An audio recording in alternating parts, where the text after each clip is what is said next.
Chapter 613. Why are they all gone? When Su Shinxing carried Mo Li, who was nibbling on sweet potatoes like a hamster nibbling on melon seeds, he found that there was no one there. Is it because I didn't tell them to stay here and don't move before I left? He didn't think that Song Yu and the others would encounter any danger. First of all, Jiangjin's public security was pretty good, and it wasn't a deserted place, so there shouldn't be any criminals. Second of all, the mirage pearl on Song Yu's body wasn't purely for decoration. If they encountered any danger, the ones who would be pitted were most likely those criminals. As for supernatural beings such as monsters, they were much more well-behaved under Su Shinxing's iron fist. The monsters in Jiangjin had almost become model citizens who were more law-abiding than mortals, so there shouldn't be anyone foolish enough to come here and cause trouble. Just as this thought popped up in his mind, his phone rang. Su Shinxing released his hand and Mo Li's long golden hair danced as if it had a life of its own, firmly grabbing onto old Su Shinxing's body. Su Shinxing also let the little girl hang on to him like a koala bear. He took out his phone from his pocket and found that the call was from Qin Xingyan. Hello, he answered the call very casually. What's up? After a while, the slightly frivolous smile on his face gradually disappeared, and his brows slightly furrowed. Shit, there really are people coming here to cause trouble? After hanging up the phone, he grimaced with a slight headache. If I knew this would happen, I would have let the spirit ghost follow them. Su Shinxing patted Mo Li on his back. Stop eating, come down and get ready to work. Holding a paper bag full of sweet potatoes, Mo Li reluctantly jumped down from his back. The little guy stuffed the bag of sweet potatoes into Su Shinxing's arms, then looked around for a moment and picked up a branch from the ground. Just like that, he poked at the fork in the road ahead. Before the branch could fall, a gust of wind blew it down. Mo Li blinked his eyes, then firmly pointed in the direction of the fallen branch. That's it.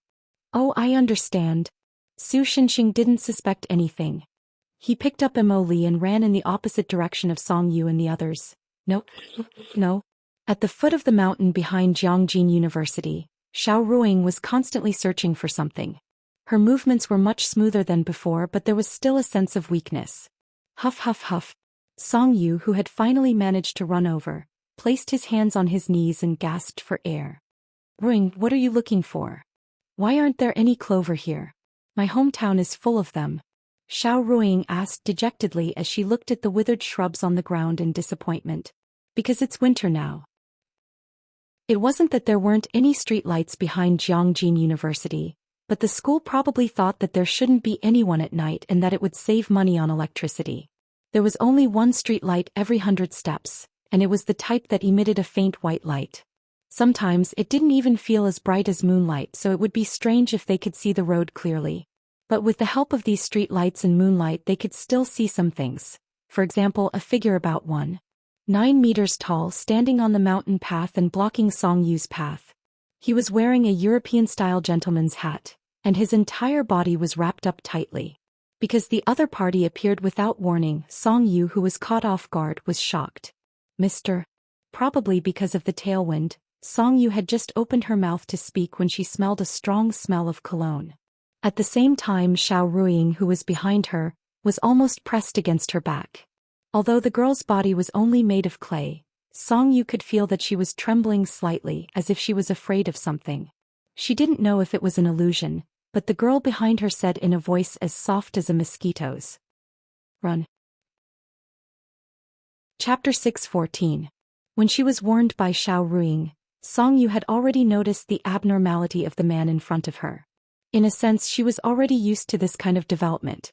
Without hesitation, she turned around and ran up the mountain with Xiao Ruing in her arms. As expected, the man behind her chased after her. Even if one had never climbed a mountain before, anyone who had walked up the stairs should know very well that running to a high place was a considerable test of one's physical strength and endurance. Although Song Yu often went in and out of Ying's apartment, she was still a mortal after all.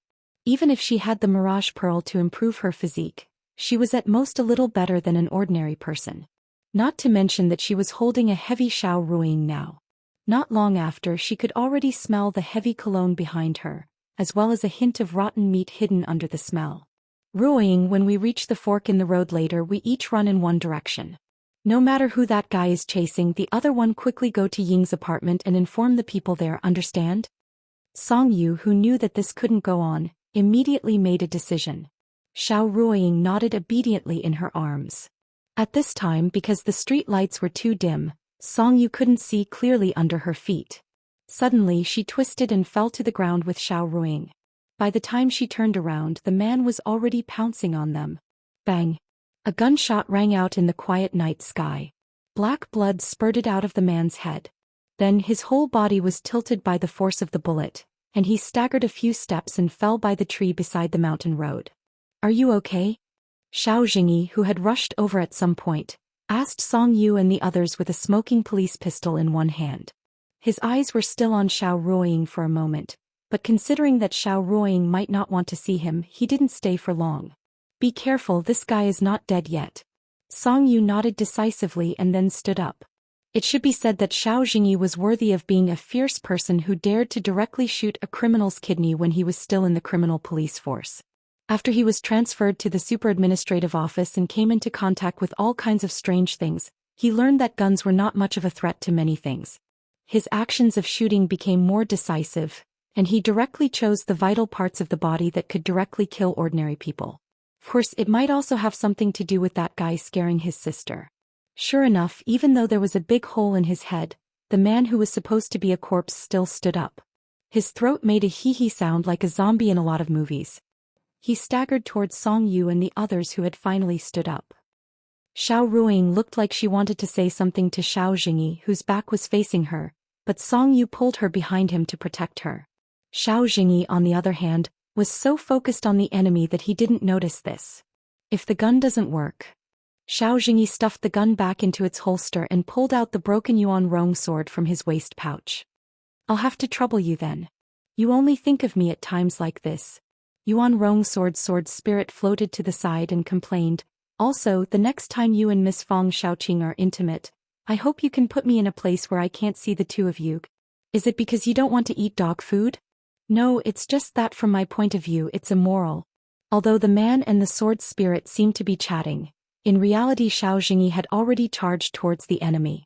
He dodged the enemy's claws and cut off half of the enemy's head along with his right shoulder.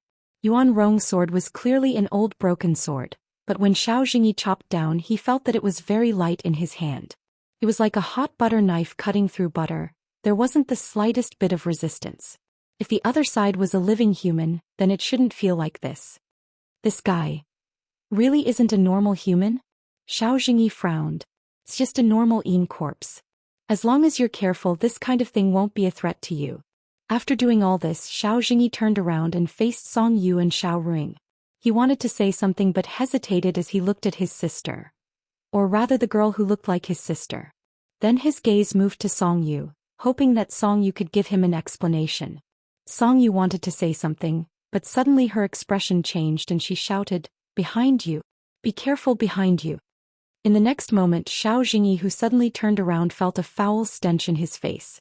Although he had subconsciously swung the Yuan Rong sword in his hand, cutting the enemy in half from the chest, he still hadn't fully recovered. However, the other party's upper body was still on his shoulder. Moreover, he opened his mouth and fiercely bit the area between Xiao Jingyi's neck and right shoulder. Immediately, Xiao Jingyi's right hand that was holding the Yuan Rong sword fell down powerlessly. Feeling the pain, he viciously swung his left fist at the enemy's body. The 50-cent bracelet +2, wrapped around his hand, immediately showed its effect and directly smashed half of the enemy's body into paste. But blood kept flowing from his neck, and it didn't take long for his clothes to be soaked. "Hey Swordmaster, are you alright?" Yuan Rong sword spirit asked in a panic. "Officer Xiao, how are you?" Almost at the same time, Song Yu also hurriedly asked. "I'm alright. It's only an injury of this degree." Chapter 6:15. At the border between Jiangjin and Nanyang, a 6-wheeled truck was overturned on the side of the road. The driver of the truck knocked his head on the steering wheel and fainted. Except for a slight concussion, there shouldn't be any sequelae or obvious external injuries. The fully enclosed container carriage that was supposed to contain things had been torn in half a few meters away from the bottom of the carriage. That's right, torn. It was as if a monster like Godzilla had directly torn the entire carriage apart from the outside with terrifying strength. What was surprising was that the carriage was empty, as if nothing had been in it before. But in fact, a few minutes ago there was a cargo in the container. About 3 kilometers away from the site of the incident, there was a crater with a diameter of more than 300 meters in the deserted farmland due to the winter. At the bottom of the crater there were some remnants of charcoal. These were the only remnants of the cargo left in this world. Su Shenxing stood beside the crater. His right hand was clenched into a fist with white smoke curling up from it. He was talking to Qin Xingyan on the phone. Yes, that's right, it's solved. Although Emily pointed in the right direction because the enemy is not in Jiangjin, it took a little more time. Sam. When Emily heard her name, she was sitting on a leafless peach tree and eating sweet potatoes. She looked up at Su Shenxing in confusion, but when she realized that he wasn't calling her, she continued to eat sweet potatoes with a happy expression. It should be near Nanyang, right? Sorry if I had thought of it earlier. Although it's a presumptuous request, can you tell me what the enemy looks like? Qin Xingyan seemed to be quite apologetic for not thinking of this earlier. Enemy? You're talking about that kind of thing? I don't think it's worth talking about. Huh. Qin Xingyan sounded a little surprised by Su Shenxing's statement. Indeed, Su Shenxing had invincible power. In Qin Xingyan's knowledge, there had never been an enemy that could be called a match for Su Shenxing. But no matter what kind of enemy it was, the previous Su Shenxing would never express his contempt and disdain so blatantly. Simply put, it looks like a lump of meat that has long lost its human shape. Su Shenxing recalled the disgusting scene he saw when he tore open the container and couldn't help but frown. Before I smashed it, I used the cloud scale to briefly sense and roughly understood what it was. Oi, I'm listening. Although she couldn't see Qin Xingyan's face, she was probably sitting upright and waiting for Su Shenxing's conclusion. That thing probably took over a body that didn't belong to it, but because the soul and body are not compatible, the body can't understand that it's still alive. Well, it's probably in a state of dying for a long time. It belongs to the category above a corpse and below a vegetative state. Living dead? No, it should be a state worse than that. That's right. That thing should also be very aware of its own situation, so it used some method to disrupt the normal metabolism of the body, forcing the body to constantly grow to replace the part that was constantly dying and beginning to rot. But this abnormal growth has obviously been out of control for a long time, so in the end the internal organs, bones, muscles and even lymphoid tissues began to gradually lose their human appearance due to the disorderly growth. In the end, that guy became a barely living piece of meat. Although it might be able to live forever under the premise of sufficient nutrients, that's all it is. Without the essence of being a human, it's not impossible to regard it as a piece of meat that simply grew cells. Twisted eternal life. Yes, even the ability to move is completely lost and the brain has become a strange organization. Maybe even the ability to think has problems and it can't even be called an enemy. I see.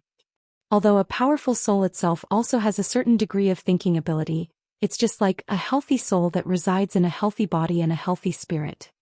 In fact, the soul will be affected by the body. Is that so? Well, to use an easy-to-understand example, for example, there is a genre called transformation novels in online novels. The general content is that the male protagonist reincarnates or transmigrates into the body of a woman for some reason. Although there are some protagonists who still do things their own way, most of the protagonist's behavior pattern will gradually become closer to that of a woman. This is the typical situation of the body affects the soul. That guy's body has become like this, so his soul is probably also distorted quite seriously. Senior actually has money to read novels. Is it possible that you're reading pirated novels? That's not the point. I still have the money to support the original version. Su Shenxing complained with an embarrassed face. Judging from the fact that he ran away after seeing me, the instincts of the body probably still remain. But that's it.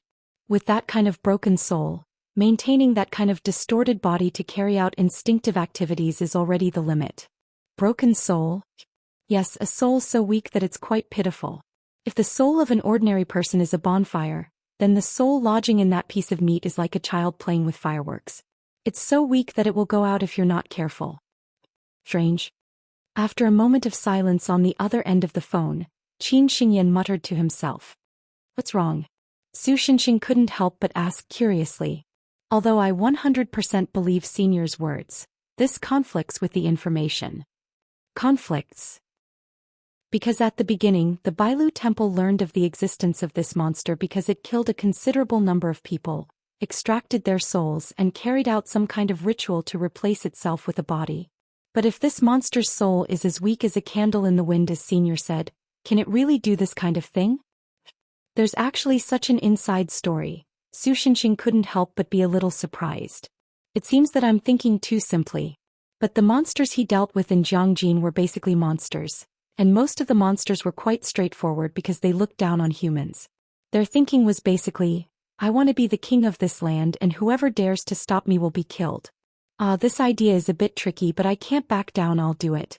Damn, I can't do it, I'll run away *CK, I can't run away, I'll be a coward, spare my life, I'll do whatever you say. Senior. What's wrong? I just caught the ghoul controlled by that guy. I have very bad news. What's the situation? That guy seems to have implanted his soul fragments into the ghoul's body. While controlling the ghoul, he also used the ghoul as a base station to form a soul network within a certain distance. And judging from the ghoul's still active situation, that guy isn't dead yet. In other words, we have to annihilate all of those damn things. Su Shenxing's expression couldn't help but twitch and he muttered regretfully, if I knew, I would have left that guy's corpse intact and used it to cut off the karma line. No, this kind of soul network isn't 4G after all. It takes a long time to upload one's soul, and the ghoul's soul fragments have limited capacity. If the other party started uploading when he was attacked by Senior, it would have been absolutely too late. In other words, that monster who pursues immortality, I'm afraid that before Senior attacked his body, he had already found a carrier he liked. Su Shenxing clicked his tongue unhappily. An ominous premonition spread from the bottom of his heart. Emily, don't eat anymore, let's go. Where are we going? The little guy tilted his head and asked. Jiangjin. Chapter 6:16. Going to the abandoned apartment where the Earth God lived to seek help was the right choice. But the problem was that Song Yu misjudged the seriousness of the current situation. When they walked up the mountain path, they found that some zombie-like guys had climbed over the ridge and were approaching them from above. This forced Song Yu and the others to give up on going to the Earth God and change their escape route. However, even if they gave up on the mountain path paved with stone slabs and walked in the forest at a steep slope, as long as they stopped to rest for a little longer, they would be able to see shadows appearing around them. Even if they tried their best to shake them off, there was no change at all. It was as if those things that used to be human could sense where Song Yu and the others were. Although they found a deserted pavilion built in the wilderness during the process of hiding, if they continued like this, they would be caught sooner or later. At this point, Song Yu finally had to face the fact that they had been surrounded by those zombie-like things, and the encirclement was gradually closing in. What should we do? Not to mention the girl's anxiety, her two companions were also in a somewhat delicate situation. Xiao Ruiying had been hesitant to speak, her hands clenched tightly, and from time to time she peeked at Xiao Jingyi. Xiao Jingyi, on the other hand, had become more and more silent after being injured. At first he would make some suggestions about the direction of escape, but now he didn't say a word. Suddenly Xiao Jingyi stood up and walked slowly to Song Yu, who was biting her thumbnail and thinking hard. Officer Xiao, what's wrong? Song Yu raised her head subconsciously. The next moment, Xiao Jingyi raised his leg and kicked Song Yu's lower abdomen fiercely. After a dull sound, the girl was kicked nearly 2 meters away. Finally, she crashed heavily into the pavilion's pillar before falling to the ground. At the moment when Song Yu was attacked, the Shin Pearl emitted a glow to fight back, but it was offset by the 2 layers of protection of the bracelet on Xiao Jingyi's hand. In the end, the Shin Pearl could only protect the girl as much as possible, so the blow that could directly kill her was reduced to just making her vomit on the ground. Sister Song. Xiao Ruiying immediately got up to help Song Yu, but was stopped by Xiao Jingyi. Xiao Jingyi said, but his tone was very strange. It was as if he had changed into a slow old man, and it made people shudder. The heavens have taken good care of me. Not only did they give me such an excellent body, they even gave me a ready-made soul knot. Xiao Ruiying's body began to tremble and her pupils shrank a little. She looked at Xiao Jingyi with an expression full of fear. It's you? Huh. Judging from your reaction, could it be that you're one of the subjects I used for my experiments? Before they entered the cycle of reincarnation, they returned to the present world in order to repay Xiao Ruiying, who had always supported them as the core and fulfilled their wishes. Even if it was only for a short 10 seconds, it was enough to lend Xiao Ruiying power, allowing her to freely control this body and fulfill her last wish in this world. The appearance of these firefly-like human souls rendered this scene as illusory and ethereal as a dream. Xiao Jingyi stared blankly at the girl in front of him. The next moment, his right hand pierced through the girl's chest. The light of the human souls disappeared, and everything around him fell from the warm dream to the cold reality. Boring. Xiao Jingyi, who had not reacted since the beginning, grinned coldly. Do you think I'll let you go to the afterlife? Because her body was made of clay, there was no blood, so only fine sand flowed out of the girl's penetrated chest. The kind of cracks that would only appear on porcelain started from the wound and gradually spread to the girl's body. On her face, there was no despair at the pain she was about to suffer, only hatred for herself for being so shallow and unable to awaken Big Brother. Chapter 6:17. It's about time to end all of this. Xiao Jingyi clenched his right hand into a fist inside Xiao Ruiying's body, as if he was holding onto something. He planned to pull it out of Xiao Ruiying's body. This way I can finally achieve the condition of eternal life.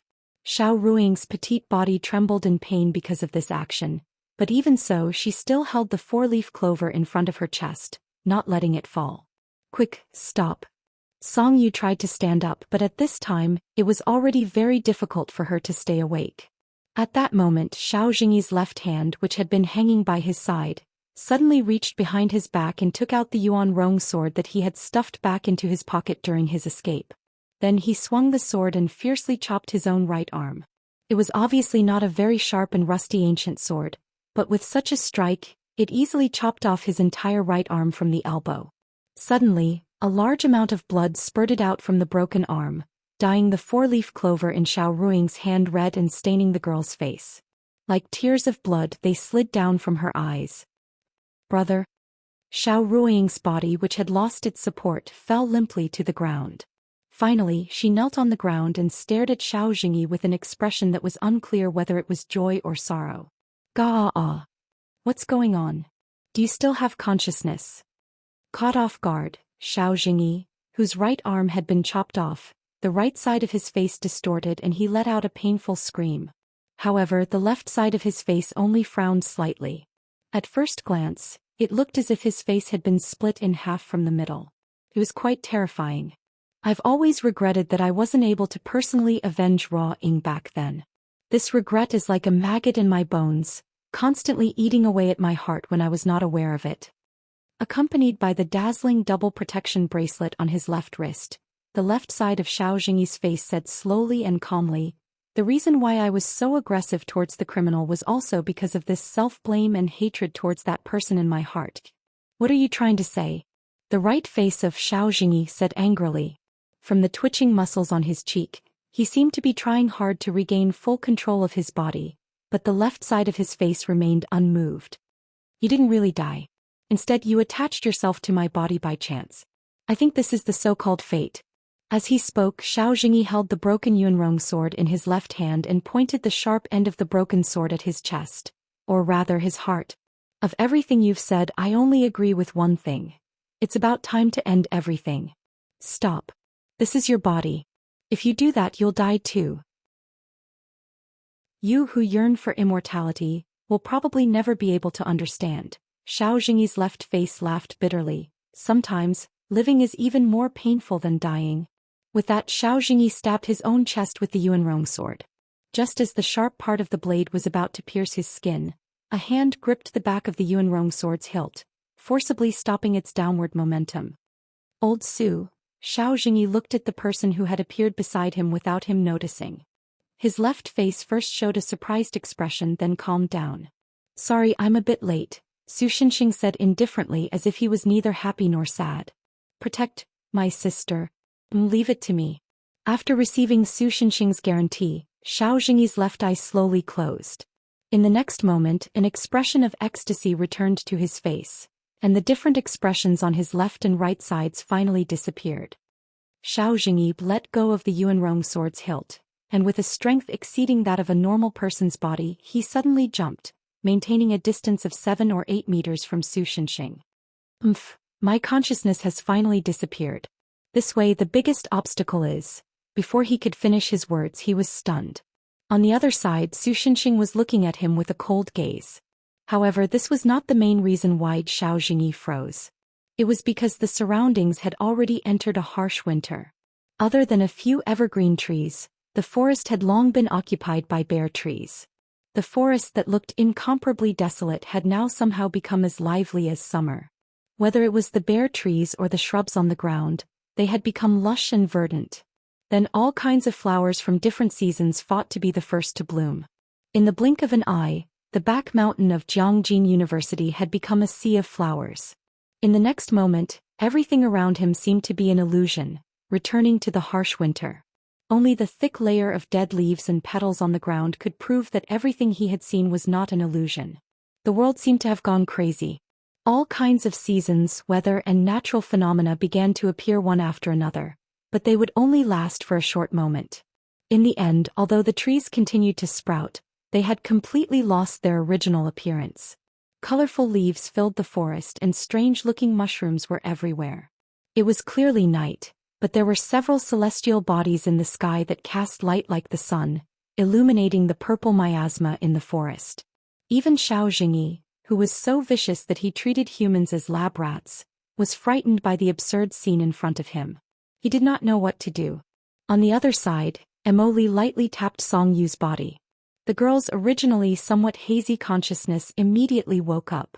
Even the dull pain from her broken ribs disappeared. What's going on? She had also seen everything that was happening around her, and could not help but ask Emily with some apprehension. The landlord is angry. Emily blinked and whispered, the world is broken. Will it be okay if this continues? Song Yu was shocked by him. Don't panic, speak. Emily was very calm. I've already set up a barrier. Oh, as expected of Emily. Emily super awesome. Emily proudly raised the sweet potato paper bag in his hand, and then looked at Xiao Ruing who still had her arm in her chest. He made a difficult decision. Do you want to eat? Xiao Ruing finally came back to her senses. She looked at Emily, then shook her head and asked worriedly, Brother, are you okay? It's okay, the landlord will take care of it. Emily put the paper bag on his head and then for the first time his small face revealed a guilty expression. There's only one problem. What problem? Song Yu asked curiously. But Emily shook his head and no matter how the paper bag on his head shook he refused to answer. On the other side of the world at the end of the endless sea of stars, a purple-haired girl with a gorgeous magic staff on her back suddenly raised her head. She used her gem-like eyes to stare at the eternal starry sky and softly said, Ah, Sir Brave Warrior, I finally found you. It must be some kind of illusion. You want to use this kind of thing to scare me away. What a joke. Xiao Jingyi roared loudly as if he wanted to use this to cover up the uneasiness in his heart. Originally, people like you only need to use their fists. But Su Shenxing acted as if he didn't hear his words and continued to say, But your actions make me very unhappy. And I'm unhappy from the bottom of my heart.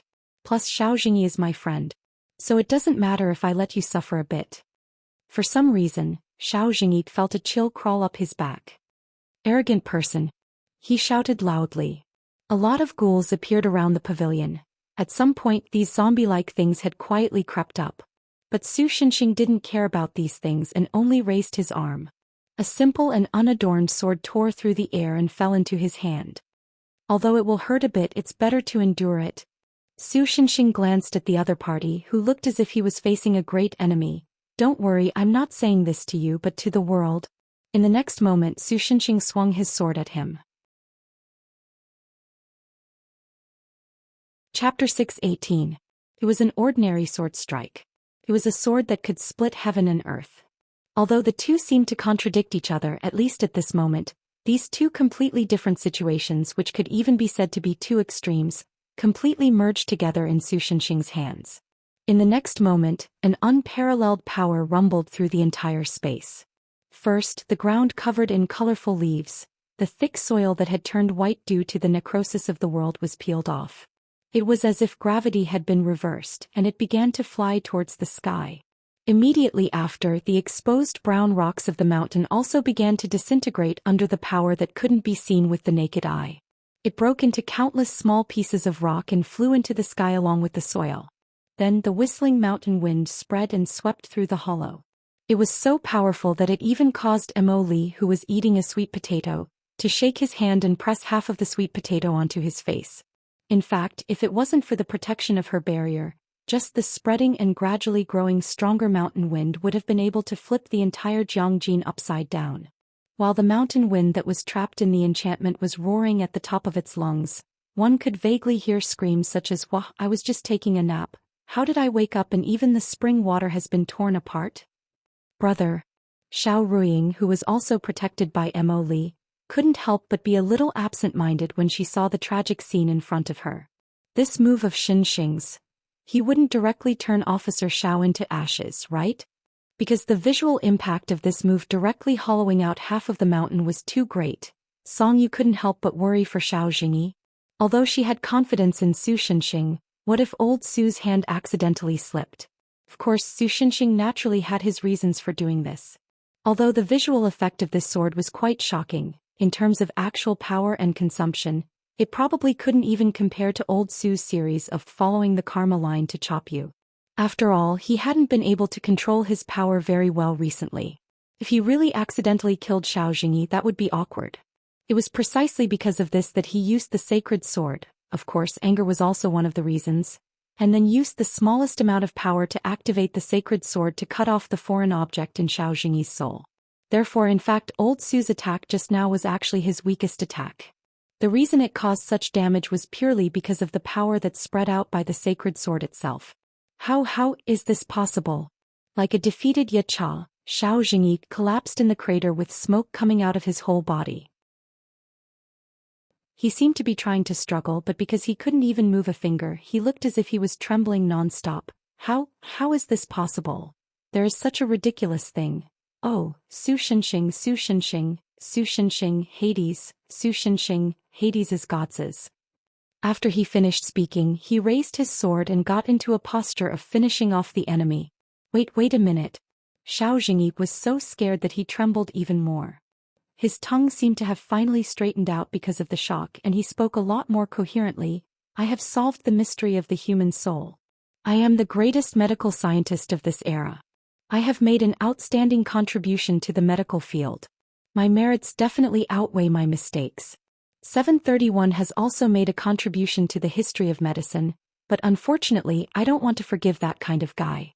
Su Shenxing was expressionless. If my research data is made public, the history of medicine will definitely have an amazing leap. Even immortality will no longer be a dream. Xiao Jingyi shouted hysterically, for such a great research, some sacrifices are necessary. How can you kill such a great person like me? So that's how it is. It was probably because he felt that his sorrowful wish and actions were great that he could treat humans as lab rats without any psychological burden, and kill them without hesitation or guilt. Facing such a guy, Su Shenxing didn't even have the mood to continue talking to him. It's none of my business. He Jiu swung his sword a second time, and completely destroyed the guy who was attached to Xiao Jingyi's soul from this world. Although he didn't use the Pluto's sacred sword, which was one of the 12 sacred swords, and couldn't cut it clean, the main part was basically taken care of, and the remaining scraps could be used as nourishment to strengthen the soul. Presumably, after this matter was over, Xiao Jingyi's spiritual power would increase by a considerable amount. He wouldn't be easily possessed like this time, right? Too much. Too much. The earth god, whose face was covered in dust, slapped the soil hard. I was just sleeping, and the result was that I was almost buried alive. I'm still an earth god. The earth god who was buried alive has never heard of this before. When Su Shenxing put away his holy sword, the plants and soil that had been blown into the sky by the overflowing power of the holy sword rustled and fell back down.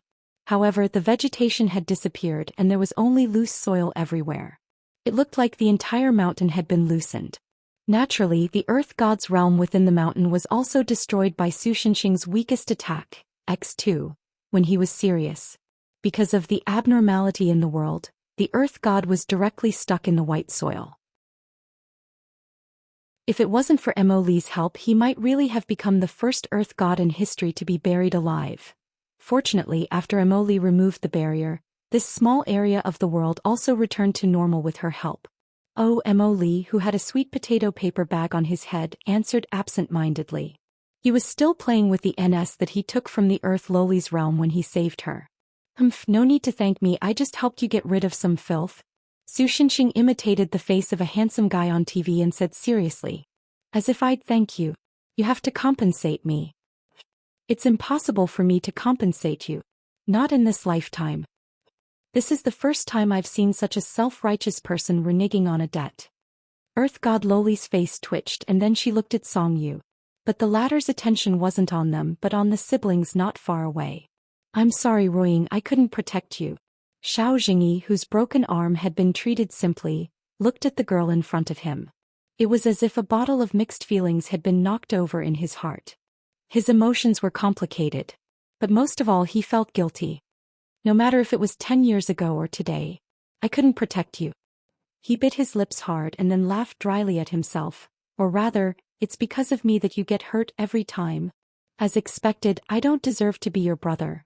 It doesn't matter if you hate me, it doesn't matter if you want to cause trouble for me, it doesn't matter if you take my life now. I don't expect you to forgive me. Because he had bitten his lips, Xiao Jingyi felt that the taste of blood in his mouth was exceptionally bitter. I only hope that these things can eliminate your resentment so that you won't be bound and tortured by resentment, and that you can be reborn like an ordinary person. Xiao Ruiying and Xiao Jingyi looked at each other quietly. After a while the girl laughed. Really brother, you haven't changed at all? She said softly. Xiao Jingyi was a bit confused. Since Xiao Ruiying died he should have changed a lot. Although he was still considered a sunny person he was much more extreme and impulsive. His temper was also more irritable than before. Not only his relatives and friends in the past, even his own parents used to ask him to cultivate his character and not be so impatient. Xiao Ruiying was the only one who said that he hadn't changed. Yes, aren't you still as gentle as before?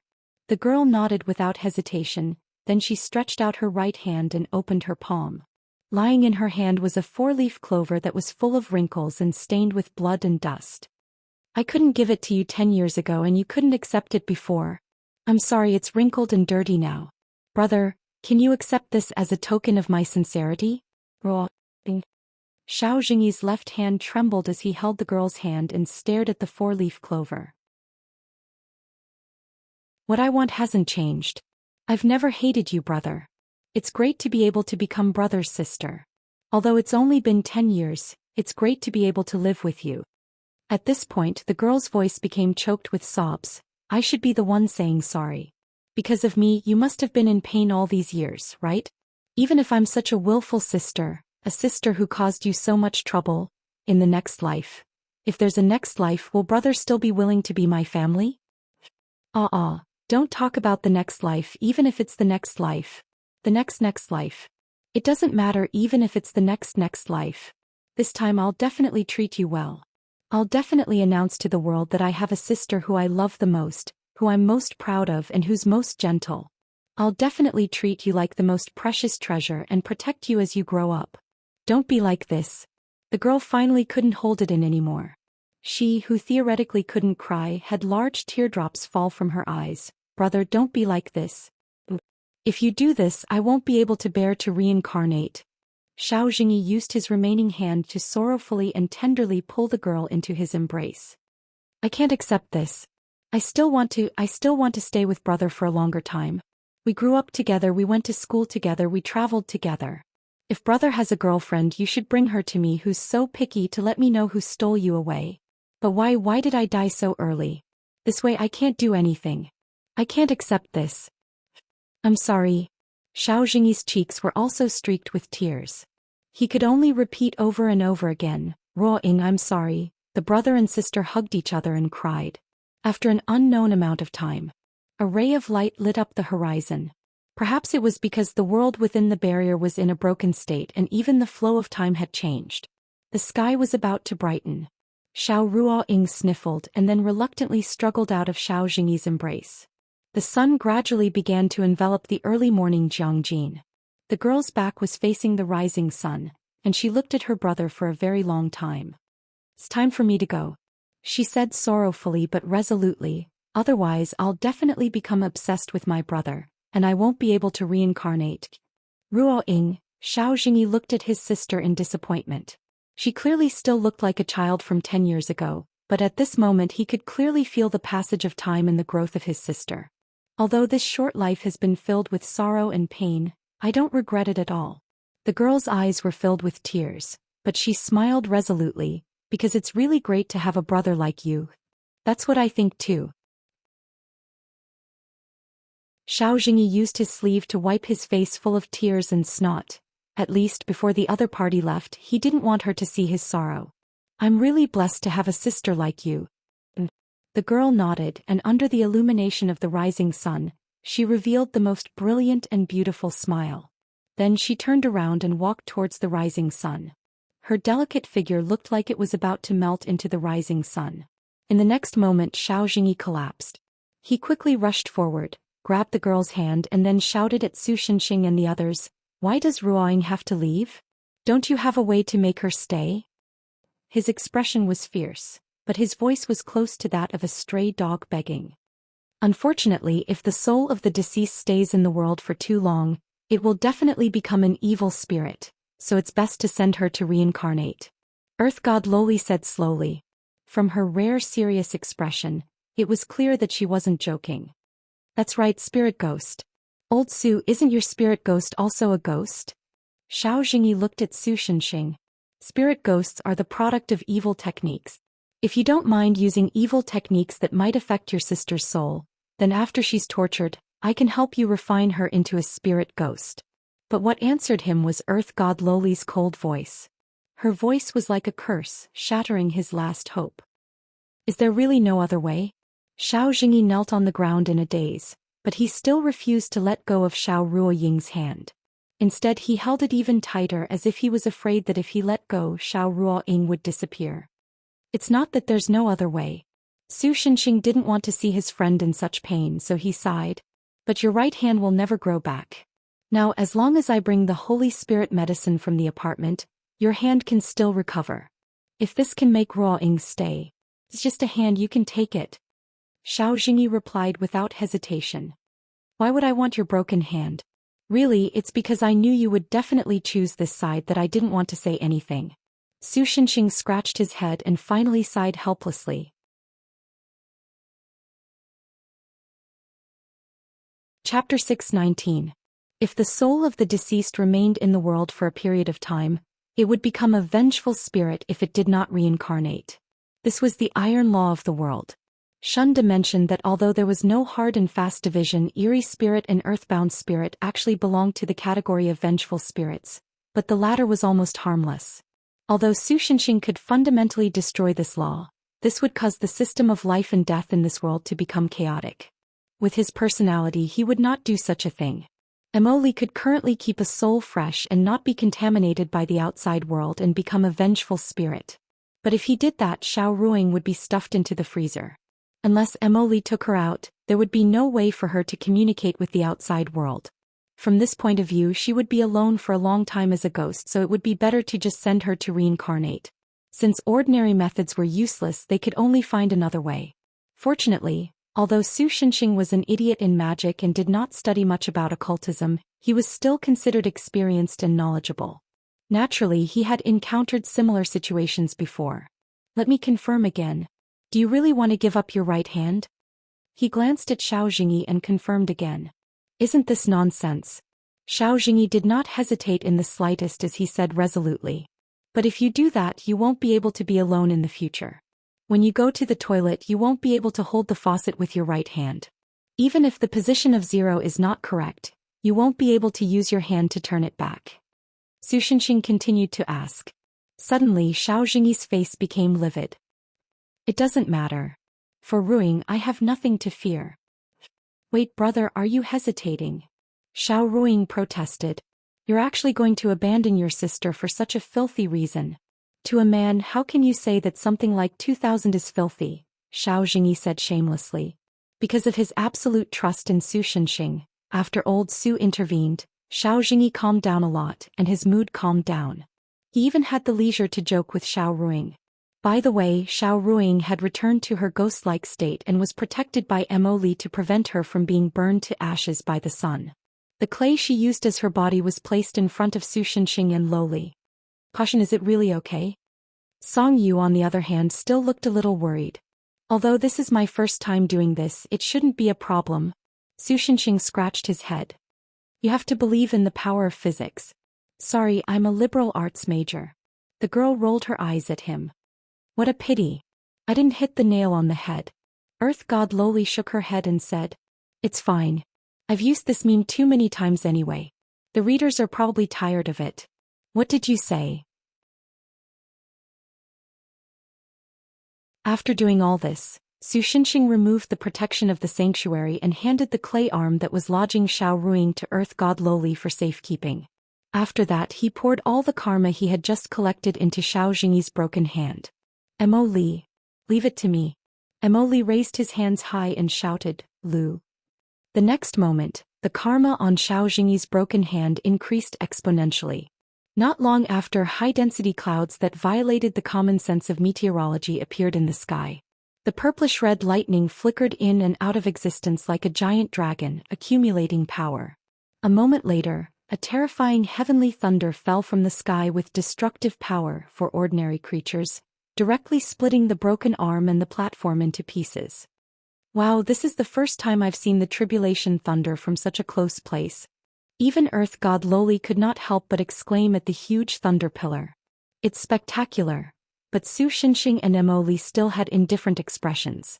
In terms of spectacle, this kind of tribulation thunder was nothing compared to the starship's main cannon that could destroy a star. If it was not for the fact that the tribulation thunder was equivalent to destruction and cancellation to the laws of the world, Su Shenxing had more than 100 ways to create a more powerful attack with special effects. The thunder did not last long.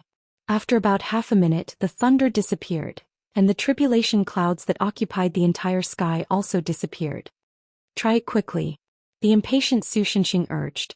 Earth God Lowly took out the clay arm that was lodging Xiao Ruiying and waved it at the sky. After finding that there was no change, she could not help but be happy. It's done.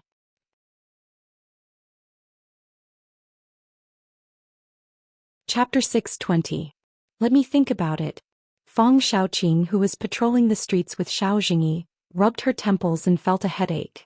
The story started from last night. Because the night before yesterday, Xiao Jingyi had poured out all the words he had buried in his heart to Fang Xiaoqing. In a romantic drama, it was probably an opportunity for the relationship between the two to quickly warm up and even break through the shackles of the friendship. But in fact, after that, the atmosphere between the two of them became strange. Xiao Jingyi was very ashamed of his gaffe that day, so he intentionally or unintentionally avoided the other party. Fang Xiaoqing was overly protected by her family, so this was the first time she had such close contact with a friend of the opposite sex. For a moment she didn't know what to do. As a result, the two of them were like a motor without a bearing, running in a perfect circle. It was the same last night. Xiao Jingyi tried to avoid Fang Xiaoqing on the night shift on the grounds that he went out to buy supper. As a result, he never returned, leaving Fang Xiaoqing alone and foolishly waiting for the non-existent supper. This morning, because Xiao Jingyi stood her up, the girl had a belly full of anger and decided to be frank with Xiao Jingyi. However, before she had time to speak, she found that Xiao Jingyi's right arm was wrapped in thick bandages. Thinking of Xiao Jingyi's physique, which could be actively or passively involved in dangerous situations for various reasons, the girl suddenly became nervous. She even forgot to complain to him and kept asking him what happened. Xiao Jingyi saw that he couldn't hide it. Well, in fact, this guy didn't intend to hide it, so he told Fang Xiaoqing everything that happened yesterday. In other words, you went out to buy supper yesterday and met your sister who died 10 years ago. Then, for various reasons, you were involved in a zombie crisis like the biochemical machine.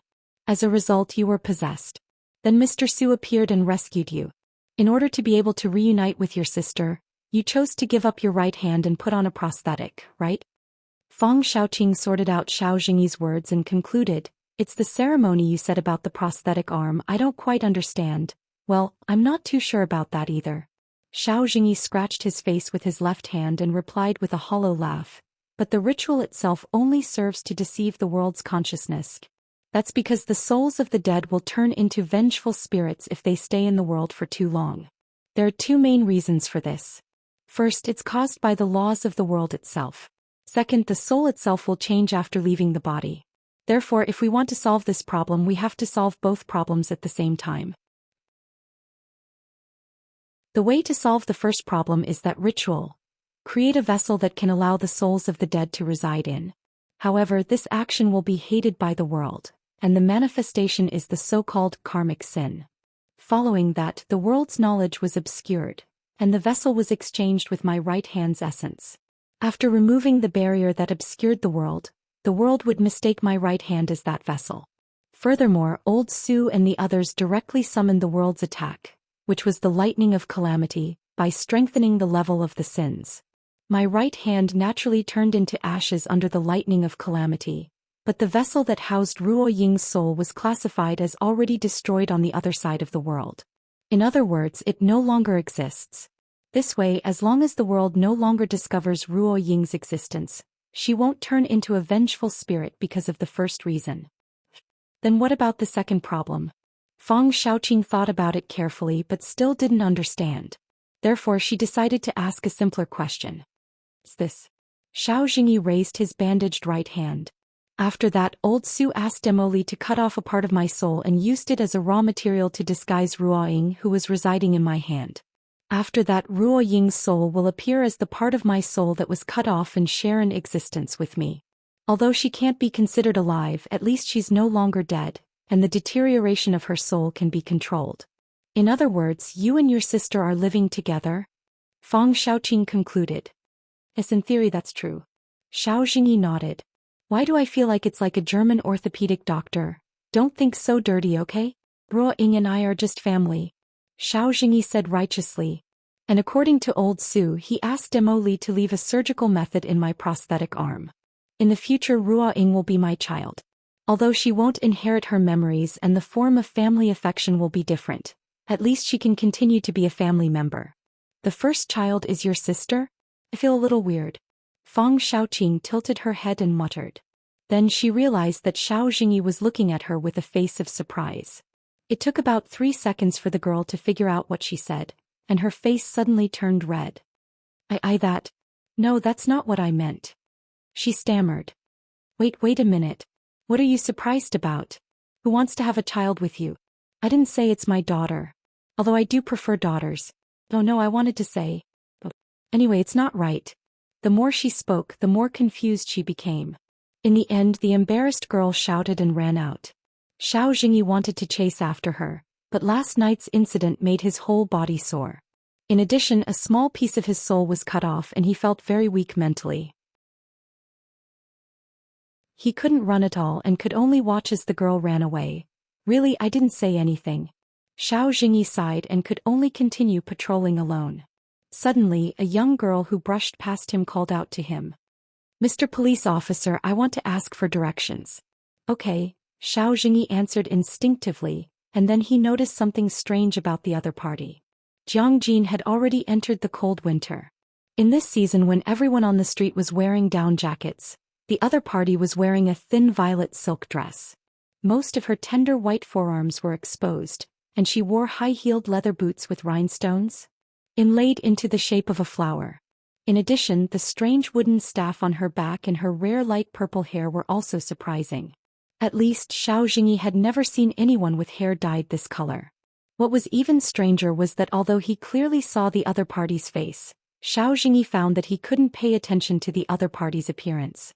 He even had a feeling that if he looked away from the other party, he would immediately forget the other party's appearance. Then Xiao Jingyi suddenly realized that such a strange person had brushed past him. But if the other party hadn't taken the initiative to call out to him, he wouldn't have even noticed the other party's existence from beginning to end. As if she didn't notice Xiao Jingyi's vigilance, the girl stared at the police officer with her bright eyes and asked in a cheerful tone. Do you know how to get to Sakura Apartments?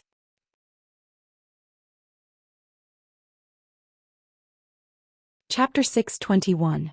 The afternoon sun shone through the slightly old windows of Sakura Apartments and fell on Dehei, who was pretending to be a cleaning robot in the living room. The sunlight brought warmth to the room which did not match the temperature of winter. However, the temperature in Sakura apartments was much higher than outside, so the warmth was nothing. Although Su Xinxing could not turn on the heating function of the air conditioner because of the electricity bill, there was a boiling hot spring in the basement of Sakura apartments. As long as Emoli weakened the heat insulation magic on it, it could replace the floor heating. Sakura apartments, which was usually noisy, was very quiet today. In the living room, Emoli curled up into a small ball on the sofa like a hamster. Her long blonde hair covered most of her body like a quilt. Her fair and delicate right hand hung down from the sofa, and the latest handheld game console from Nintendo was on the carpet. However, the screen of the game console had turned dark. It was not clear whether the battery had run out or it had automatically gone into hibernation because it had not been used for a long time. A few plastic boxes were piled up on the coffee table in front of the sofa. The empty box at the top still had the words Metamorphic Sword 2 on it. The little girl who had stayed up all night had her eyes closed. Her long eyelashes cast a small shadow on her fair face. She was sleeping so soundly that her face was flat. Her expression, which usually did not change much, was now much softer and more delicate. Suddenly, the sound of raw eggs being thrown into a pan of oil rang out in the kitchen, breaking the silence in the apartment. At the same time, there was a mouth-watering burnt smell. Canine girl, who was sleeping soundly under the dining table like Emoli, suddenly pricked up her ears and came out from under the table. Although Su Xinxing had assigned her a room, she had experienced the apocalyptic world where she could not sleep peacefully. Plus, she still had some dog-like habits, so she liked to find a strange corner to sleep in. Her appearance was so sudden that Dehei, who was cleaning the dining table, was startled. After a beep, she froze as if her computer had crashed. Canine girl skillfully dragged Dehei to the socket, plugged in Dehei to charge and ran to the kitchen while wagging her tail. The one who was busy in the kitchen was still Songyu. Unless it was a morning class related to credits and strict checking, it was already a compulsory course for girls to come to Sakura apartments every day to prepare breakfast for everyone. After a while, Chihaya Fukuyama and Asahi Sakura Kanji came down the stairs. Chihaya Fukuyama, as usual, had low blood sugar. Chihaya walked to the living room in a daze as if she was sleepwalking. Sakura Kobayashi and Asahi helped her change her clothes, comb her hair, and tidy up her appearance in a very professional and skilled manner. Speaking of which, Qinzhao Shinshan was originally the kind of child from a poor family who had taken charge of the household early on. She was quite mature and steady. However, after being taken care of by Sakura Xiaolu, she was almost spoiled to the point of becoming a useless god. Then Qin Xingyan, Songyu's lifelong rival, came to the living room. After becoming a mysterious higher life form similar to a celestial being, Qin Xingyan did not need to sleep anymore. However, she looked a little tired today. After all, she had only been a celestial being for a short time. Her spiritual level was still closer to that of a human. After a few days of business trips, she was busy investigating the case of mortals learning forbidden knowledge and taking over other people's bodies. Last night, the culprit had been instantly killed by Su Xinxing, causing the uncontrollable ghouls to run around. She had run around the entire Jiangjin city alone and killed all the ghouls in the city one by one. She had also fabricated fake memories for the citizens who had witnessed scenes that could make their sanity level drop. From this point of view, there was no big mess in Jiangjin today. Qin Xingyan was undoubtedly the biggest contributor. Where's Xinxing? Today, Songyu was wearing a green sweater and black leggings. Her black hair was tied into a ponytail with a rubber band, making it easier for her to work in the kitchen. The close-fitting clothes outlined the girl's beautiful figure. When she brought breakfast to the table, Sakura Kanji, who almost got to enjoy the facial cleanser treatment, subconsciously put her hand on her chest and showed an envious expression. However, Songyu did not notice this. She asked the others curiously, "Chiketsu and Yu Xingjing are not here either." Senpai and Chiketsu were dragged by Emoli to play games the whole night. "They're probably still sleeping," Qin Xingyan replied. "As for Miss Yu Xingjing, she should be sleeping like usual." However, after this conversation, there was a strange silence between the two of them. After drinking a cup of warm milk, Chihaya Fukuyama, who had finally returned to normal, looked at the two of them helplessly like he was watching a teen drama. "That's too much. I was only gone for a while and you're talking about me like that behind my back." Yu Xingjing's sudden voice broke the awkward silence. Yujing, you're here. Song Yu let out an imperceptible sigh of relief. Then she turned to the door of the living room only to be completely stunned. What's with your indecent appearance? I was just caught by the warm bedding. Yu Jingjing, who was wearing pajamas and wrapped in a blanket, tried to refute. You might not believe me, but the blanket was the one that touched me first. You're still a girl, this kind of sloppy appearance is too ugly. Song Yu did not hesitate to put her hands on her hips and said in a tone like that of an empress, go change your clothes or you're not allowed to eat breakfast. Pfft, I'm going to go back to sleep after eating anyway. Yu Jingjing mumbled unwillingly, but because she knew she couldn't change the other person's mind, she obediently went back to her room. Song Yu nodded in satisfaction. Then, as if she thought of something, her pretty face blushed and she said in an attempt to cover it up, well, if you don't eat now, breakfast will get cold. You guys eat first, I'll go call Xinxing. Qin Xingyan's gaze immediately became sharp. Just as the atmosphere became a little strange again, and even Chihaya Fukuyama was holding a bowl of porridge, looking out the window and saying things like, it's that season again. A dong sound came from the sofa, attracting everyone's attention. They saw Emily roll off the sofa, probably because she turned over or did something else. Although Emily's head was very hard and she could even smash a walnut with her head, Song Yu still subconsciously walked over to see if she was okay. In the end, before she could reach there, Jasmine jumped up from the carpet on her own. Song Yu had never seen such a shocked and even panicked expression on her face before. That guy's here. She even forgot to add the words said. It looked like she was really quite surprised now.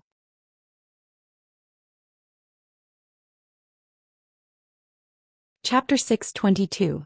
Seeing Emily, who was usually very calm, show a panicked expression, Song Yu couldn't help but feel curious. Is there a guest coming?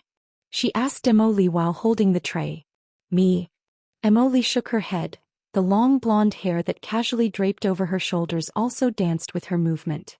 The girl's small face was serious and her tone was different from usual. It's said to be the world's scariest and most evil ugly woman. It seemed that Emily hated the guest that was coming. I'll go find the landlord. Emily didn't have time to pick up the game console on the floor, and quickly jumped over the sofa. Don't open the door during this time. Oh.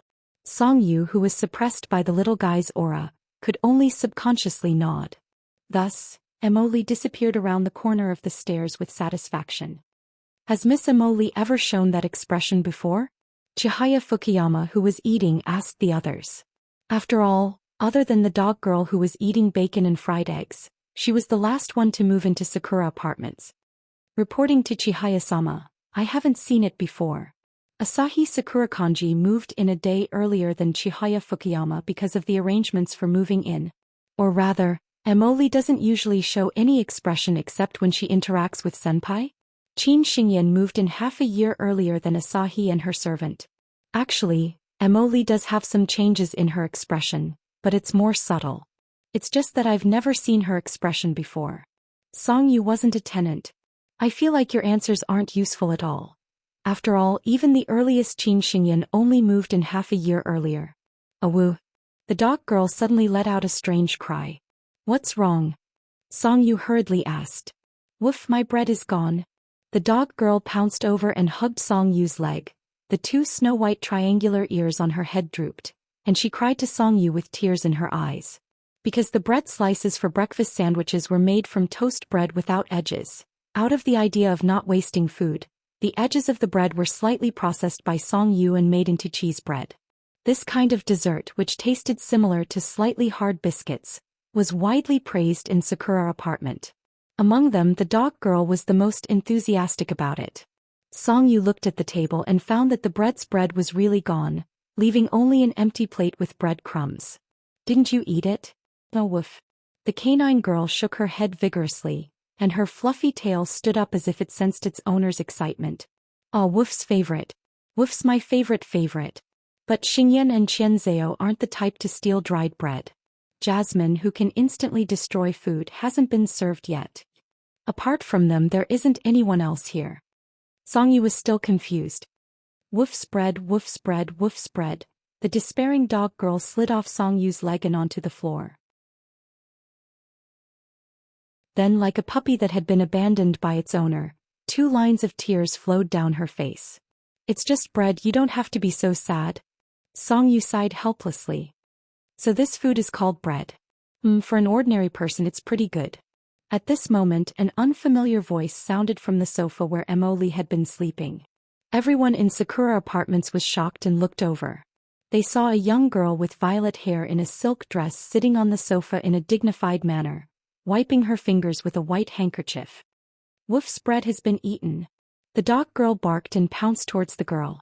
However, before she even reached the sofa, she screamed in pain as if she had hit an invisible wall. Her whole body froze in midair like in an American cartoon and slowly slid down. "Aw, it hurts." In the end, the dog girl could only cover her red nose and squat on the ground, whining pitifully. "My friend, although this is an apartment in name, it's also a private residence. It's better if you don't do something that will make us think that you're causing trouble." Since the other party had displayed supernatural abilities, Qin Xingyan and the others naturally could not sit by and do nothing. "Oh. Then what do you plan to do?" The other party clearly had no intention of restraining herself. Instead she smiled provocatively. "Do you even need to ask?" Qin Xingyan, who had long become a mysterious life form of the celestial level, appeared in front of the other party in a flash. Although he did not intend to hurt the other party, it was inevitable that he would throw the other party out of Sakura Apartments to teach her a lesson. "Of course I'm going to chase out unreasonable people. I'm so scared," the other party said to him without the slightest hint of fear. The next moment, Qin Xingyan realized that his outstretched hand did not touch the other party. Instead it reached into a spatial ripple. By the time he wanted to withdraw and retreat, it was already too late. A huge suction force pulled him directly into the spatial ripple. It was a strange space. There was no north, south, east, west, up, down, left, or right in this space. Everywhere was strange colors like an overturned color palette. There was no foothold, no place to borrow strength, no spiritual energy, no air, and even the concept of time did not exist. After floating in this space for an unknown period of time, Qin Xingyan was suddenly pulled back into the spatial ripple. Then he hit his head on the wall behind the sofa, almost breaking through the wall. "Xingyan!" Song Yu shouted worriedly. Qin Xingyan, who finally regained his senses, realized that although he felt like a long time had passed to the people outside, it was probably only a moment. The person on the sofa was definitely an unbelievably strong enemy. How about this? As Qin Xingyan was not injured to the people outside, the attack only went through his body and appeared behind the sofa. Therefore Chihaya Fukuyama, who did not know what kind of enemy he was facing, also made a move. She slammed the table and used the remaining power of the water god to control the unfinished milk on the table, turning it into a white arrow that flew towards the other party. However, the other party only reached out and snapped his fingers. The milky white liquid stopped in midair, and then inconceivably turned into hemp ropes. Those hemp ropes were like living creatures, attacking the people present at lightning speed. What is this? Why did the milk turn into ropes? This is completely against the laws of physics. Chihaya-sama. Wait, that can't be. Hongxiu, cut it off for me. Damn it, mana. Beep, charging completed. Then everyone, including Dehei, was tied up in a very provocative position.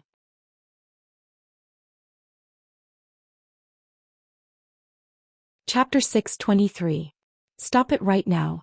When Su Xinxing came down the stairs, he saw the chaotic scene of Avicii screaming. As expected, the blessing of the sacred domain can't stop you, Charlotte. He sighed helplessly, looking at the purple-haired girl sitting on the sofa with a complicated expression. Of course. Why don't you think about where you learned the sanctum's blessing from? The girl answered matter-of-factly. Screw you, Su Xinxing said. That's true, but I still feel like there's a deeper meaning to your words. The girl named Charlotte then glanced at Jasmine behind Su Xinxing and couldn't help but frown. By the way, Shiwei, you're actually carrying that thing with you? Using this thing to describe it is a bit too much, don't you think? Su Xinxing's expression became even more helpless. Emily took advantage of Su Xinxing's presence to poke his head out from behind him, sticking his tongue out and making a funny face at the girl, even making a mocking sound. The purple-haired girl narrowed her eyes, showing a dangerous expression. If this was a manga, a vein would have popped out of her head. Then Jasmine was given a good beating. Ouch, the little guy clutched his head, his eyes turning red. Stop fooling around. Go untie Song Yu and the others. Su Shenxing said as he pulled back his fingers, which were smoking because of the fast speed. What thus, Jasmine staggered away, ran over to Song Yu and the others, and helped them remove the hemp ropes from their bodies. I can understand why you have her with you. After all, her body is another extension of Yong's existence. But she's not Yong. You better wake up. If you leave her alone, she'll kill you sooner or later. The girl snapped her fingers, separating the two of them from the others in the room. After ensuring that their conversation would not be overheard, she spoke to Su Shenxing. I know what I'm doing. After a moment of silence, Su Shenxing replied firmly, and Emily is still harmless. That is, if you don't count the fact that she wants to destroy the earth every few days. The girl looked at him for a while and then said, but from my point of view, your body's condition is very unstable. The seal on that guy's body is already at the 3rd stage, isn't it? These are two different things. Su Shenxing answered without hesitation this time. Indeed, the uncontrollable increase in his strength had nothing to do with Emily reaching the 3rd stage. Su Shenxing felt that the loss of control of his power had something to do with the 2 encounters with his own allotrope, as well as the era of destruction they mentioned. No matter what, the amount of mana Emily had stored in his body could at most blow up a few thousand worlds in a single breath. It shouldn't have had such a strong effect. Is that so? It seems that you don't want to get rid of her. Let me say this first, even if you're one of my few friends left, if you attack Emily, Su Shenxing's smile disappeared, I'll still be angry. You're talking as if you can win against me after you suppress your power to the level where it won't destroy the planet. The girl, who was full of confidence in her micromanipulation skills, looked at Su Shenxing without fear. You won't destroy your home, right? You're not the same. After you suppress your power to that level, you can't do anything to Emily. Su Shenxing did not back down and bickered with the girl. The two of them looked at each other quietly for a few seconds. In the end, the girl was the first to helplessly facepalm. Seriously, what kind of senseless thing am I doing? She let out a long sigh. Didn't we always do this when we went on adventures together? Don't say that. When you say that, it reminds me of my silly past. I was somehow kidnapped by you and fought all the way to the great demonic realm. By the way, did you come here just to chat with me? Su Shenxing, who won the staring contest, was in a good mood. If you promise not to attack Emily, I don't mind staying for lunch. I'm not like you, an idle person. The girl rolled her eyes at him. That was true. Su Shenxing understood tacitly. Charlotte was indeed different from Su Shenxing and the other members of the team who survived the battle in the great demonic realm. When she joined Su Shenxing's hero team, Charlotte and her sister were already goddesses. It was not the adjective that was flooding the internet now, but a supreme god who held the highest level of divinity in the world. Compared to the main gods, they were of a higher level and were on the same level as the gods of creation. On Earth, they were probably the singularity that symbolized the beginning of all things when the universe exploded. In the myths, Pangu god Tiamat and other gods of creation who had not been able to break out of the solar system and were stronger in their regions could at most be regarded as the followers of her subordinate gods. Of course, this was only in the symbolic sense of a god. At first, this goddess was just an ordinary descendant of the gods, but later, because that world passed by the great demonic realm in its operation, the gods of that world were contaminated by the demonic nature of the great demonic realm and became evil gods who dragged the world into the abyss of destruction. As a result, she and her sister, who were lucky enough to survive, had to join forces with Su Shenxing and his group to kill all the gods of that world.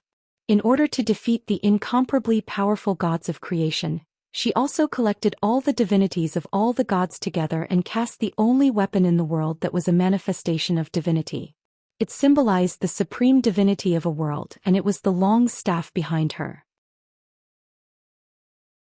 After killing the contaminated gods of creation, Charlotte and her sister, who had originally given up on divinity, were promoted to supreme gods because they were the only two goddesses left in the world.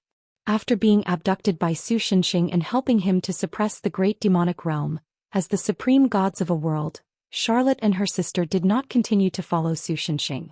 Instead, they returned to their own world, intending to complete the duties of the gods and restore the world that had changed due to the influence of the great demonic realm and maintain its continued operation. So, Why did you leave that world and come to find me this time? Su Shenxing asked curiously. There are two main things. Charlotte stretched out two fingers. First, Jiang Bo is dead. Jiang Bo was one of the survivors of Su Shenxing's brave squad's crusade against the great demonic realm, and he was also the weakest member of the squad. After everything was settled, this barbarian brother left the squad in the end because he had promised to take care of the orphan of the three-headed dragon clan in the star field. Su Shenxing had previously found the weapon Jiang Bo left behind in the Lattice World fragment, the Seven Realms Divine Spear, formerly known as the Seven Glorious Spears. He had also guessed that Jiang Bo might have already died, but when he heard this from Charlotte he still felt a sense of loss and sadness. Moridia learned from some of the words he left behind in the star field that Jiang Bo went against his oath to take care of the orphan of the three-headed dragon clan in the star field. He left because he discovered that someone was looking for you in the multiverse. And from the clues he left behind, the other party should also be a member of the Brave Squad. Who is it? Su Shenxing's eyes lit up. I don't know. The girl spread out her hands and answered very casually. Su Shenxing's breath caught in his throat and he rolled his eyes. All right, I have some clues on Jiang Bo's situation. I'll pay attention to it later. So what's the second thing? Actually, for me the second thing is the most important. The purple-haired girl's expression became serious. Moridia is also missing.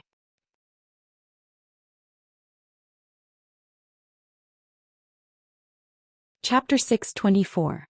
Moridia is she? Su Shenxing frowned slightly. Don't tell me she's the same as Jiang Bo. You don't have to worry about that.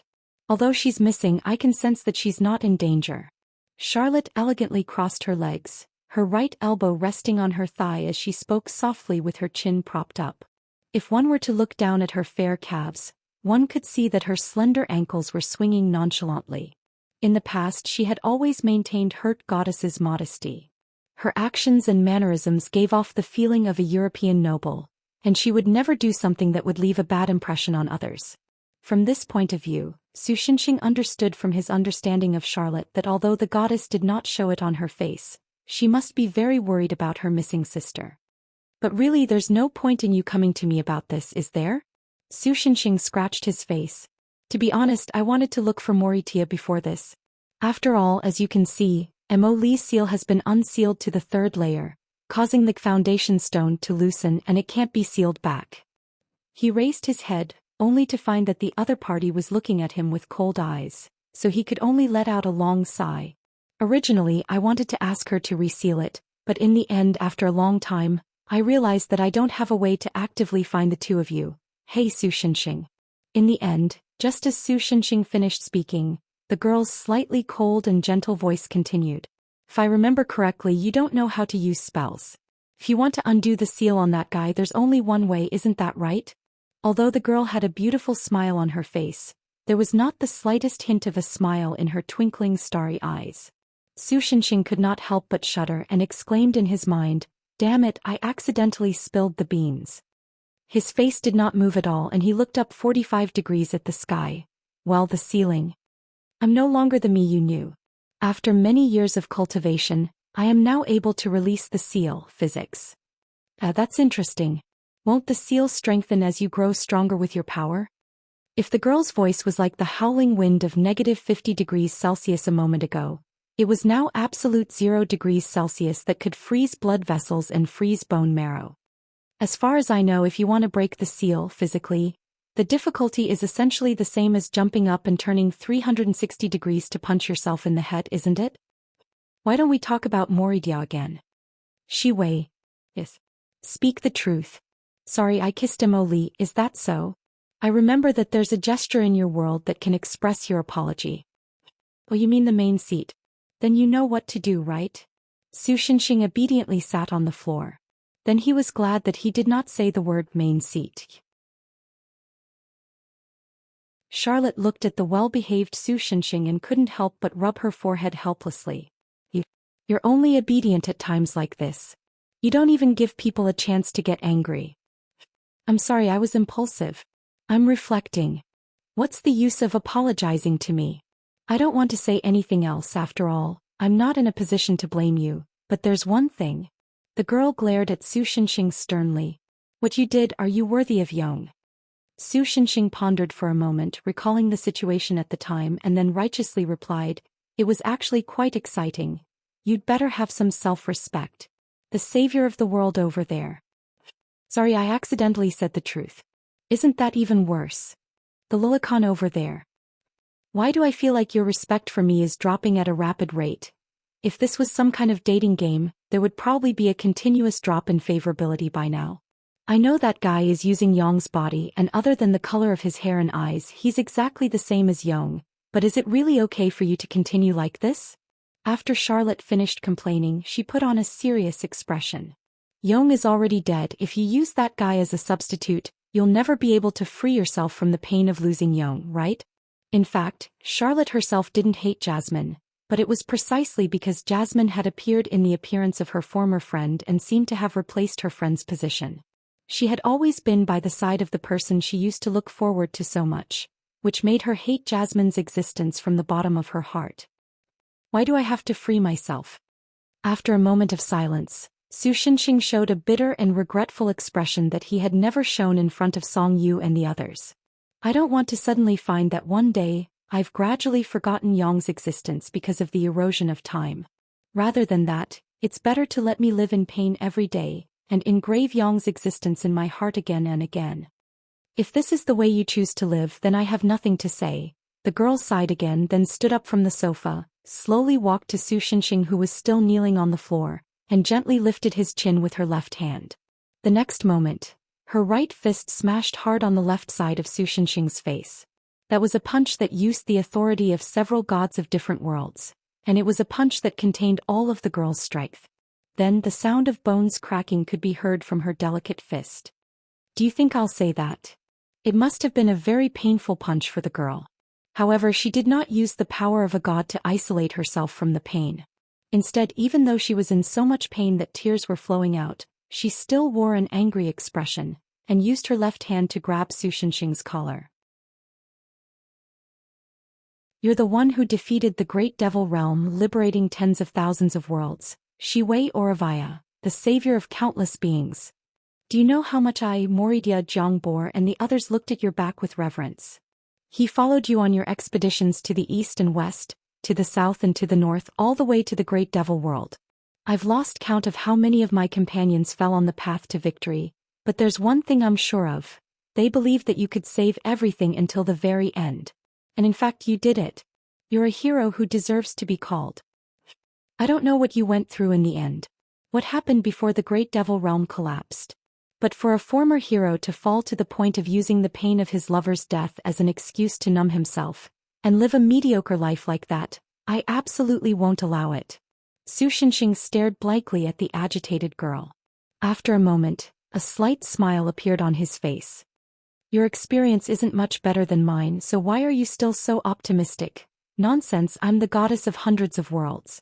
Even if those worlds wanted to stop, I would keep spurring them on, making them work as hard as they could to please me." This self-proclaimed. Has she become a goddess? She's still as willful as ever. Su Shinxing smiled bitterly. However, he knew very well that after the great devil realm was destroyed, Charlotte had taken over hundreds of worlds that had been contaminated by the great devil realm, and gradually restored them to normal. Willfulness is the privilege of a goddess. So even if you're a great hero who saved tens of thousands of worlds, I won't let you sink to such self-indulgence. Pull yourself together and be mentally prepared," the girl said righteously. The two looked at each other and smiled. Everything was understood without words. It would be a long time before the two idiots who saved the world realized that they had strayed too far from the topic.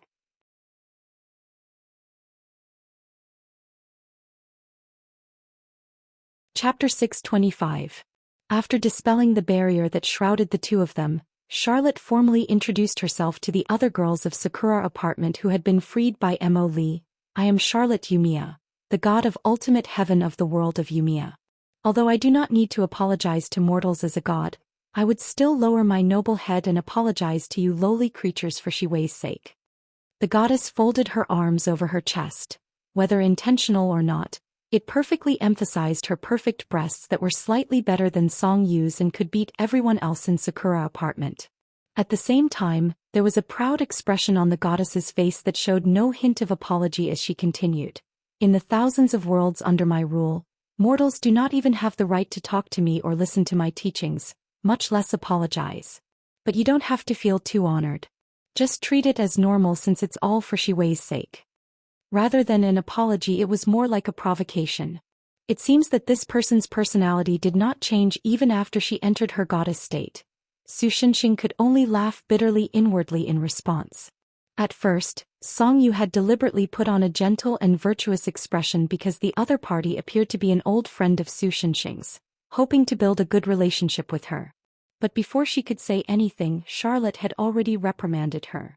Although Song Yu's expression did not change for the moment, her temples were twitching slightly and it was likely that she would not be able to maintain that businesslike smile soon. If we were to talk about the most annoying person to date, this person would undoubtedly be number one, she muttered softly. I agree. Aside from Mr. Su, this is the second time I've seen such a rude person. Chihaya Fukuyama, who was the last to break free from the ropes, also whispered. Charlotte naturally heard their whispers, but she clearly had no intention of paying them any attention. She simply swept her gaze over them and frowned slightly. Shiwei, although I don't want to comment on your taste in friends lately, aren't your friends a little too weak now that I take a closer look? The Great Devil Realm is over, and the journey of salvation has come to an end. It doesn't matter whether my friends are strong or weak, right? Su Shenxing's dead fish eyes were half opened as he answered casually. It would be great if that was the case. No, even if that was the case, if the people around you were too low class, wouldn't that make you Ji, who used to follow you, seem low class as well? I think it's already very low for you to speak in such a half-literate tone. This is my dignity as a goddess. To her, if she was only in front of Su Shenxing, it would be fine for her to speak normally like an ordinary person. However, once she revealed her identity, she had to be reserved like a goddess.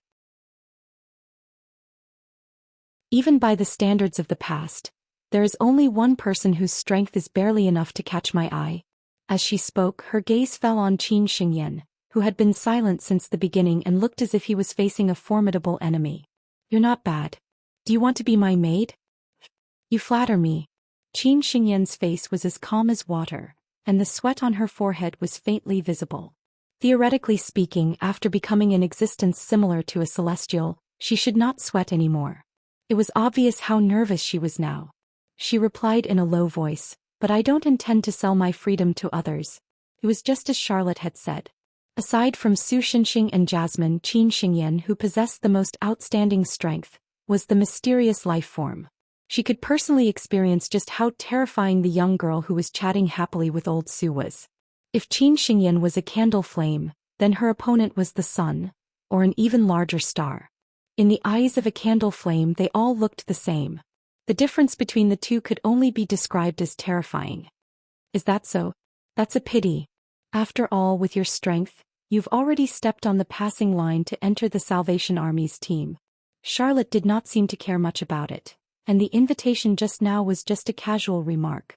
I think Moridia is quite unlucky to have a sister like you. Look at the situation now and you still have the mood to flirt with my friend. Perhaps Su Shenxing felt that if he did not continue to push the main story forward, the readers would say that it was a waste of time, or perhaps he simply wanted to help Qin Xingyan out of the situation, so he finally cut off the topic. I think you're even more naughty than before. I'm also anxious, but being anxious won't make things better. So, I just changed my mood a little while I sensed Meridia's presence. Charlotte retorted righteously. Really? Su Shenxing still looked at her suspiciously. Charlotte took out the long staff from her back and extended the front end of the staff in front of Su Shenxing. Look carefully. What's wrong? Su Shenxing looked at the long staff that gathered the power of the gods, and for some reason he felt something was wrong with it. Compared to before, it feels like something is missing. That's right. After you left, Moridia and I had to suppress hundreds of worlds. Even if we recovered the divine shards of those worlds, we still couldn't do it. After all, some of those worlds had already been cut off from the gods. Even if I didn't use my authority, I couldn't interfere at will. So, it became troublesome to keep the worlds running. She explained to Su Shenxing. At that time, Moridia came up with an idea. She used the magic of the great demonic realm that you left on her side as a shell, and extracted some of the power of the gods from this staff. Then she wrapped it up and made 12 world treasures similar to the ones you created back then, and used them as relay points for our power to maintain the operation of those hundreds of worlds. So I named it the Goddess Device. I see. Su Shenxing had a look of understanding. After the power of the Supreme Divine Staff was extracted, it became a pure manifestation of divine power. No wonder he felt something was wrong when he looked at it carefully. And when Moridia went missing, Zhou and Juro of the 12 goddess devices disappeared with her. I don't have a quorum for Moridia for the time being, but if it's the 2 missing goddess devices I can still locate them through this staff. The goddess of the other world extended her hand to Su Shenxing. Just now I've located the coordinates of Zhou. Now Captain, do you want to go to the other side with me again?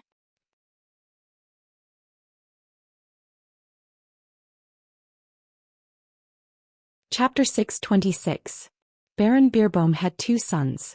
The eldest son, Alan Beerbohm, who would inherit his title in the future, loved to read. He had a calm and gentle personality and had shown extraordinary intelligence since he was a child.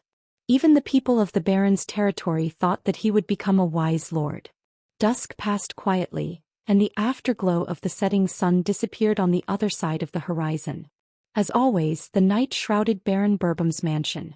Alan Beerbohm, who was engrossed in a biography of a great sage, lit the oil lamp on the table with a match as usual. However, the light brought by the fire only lasted for less than 5 minutes before the whole room fell into darkness again. The lamp oil was gone. Not only the oil lamp, but even the bottle containing the lamp oil was empty.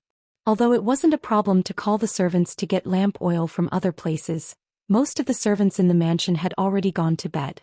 With Alan's innate kindness, he didn't want to disturb them for such a small matter. Therefore, he simply went to the nearby storeroom in the dark to find the spare lamp oil. As a result, after rummaging for a long time in the dusty pile that might have been left behind by his ancestors who had made great contributions to the kingdom, he did not find the lamp oil. However, he found something that looked like a candle. If it was just reading, it would be fine even if it was a candle. With this thought in mind, Alan returned to his room with the candle and skillfully lit it with a match. After that, he saw the full appearance of the strange candle. The shape of the candle was like an orange-red bird that folded its wings. After the candle was lit, the flame was as gorgeous as the feathers on the bird's head. As the candle flame flickered on the eyes of the candle bird, the reflected light made it seem as if it had come alive. It was full of vivid feelings. After looking at the candle for a moment, Alan began to read the book that he had not finished yet. That book, is it interesting? After an unknown period of time, an ethereal voice sounded. Not bad. Sage Roy recorded a lot of interesting things when he traveled the continent, such as the apple forest on top of Mount Amos. At this point, the young man suddenly felt that something was wrong. He looked up and saw a girl floating in the air above the room. The girl had a rare head of long black hair. At this moment, it was as if the hair was alive as it floated around her body. The girl was wearing a strange orange-red dress embroidered with feathers and cloud patterns with golden silk thread. Alan swore that he had never seen such a long and wide sleeve.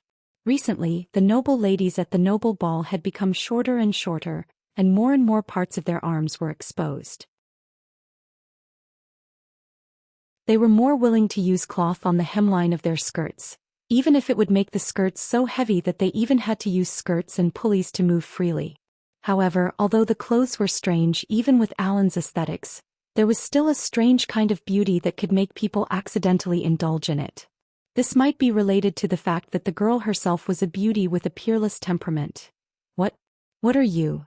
Alan felt that his mouth was a little dry, but it was not because of a physiological impulse.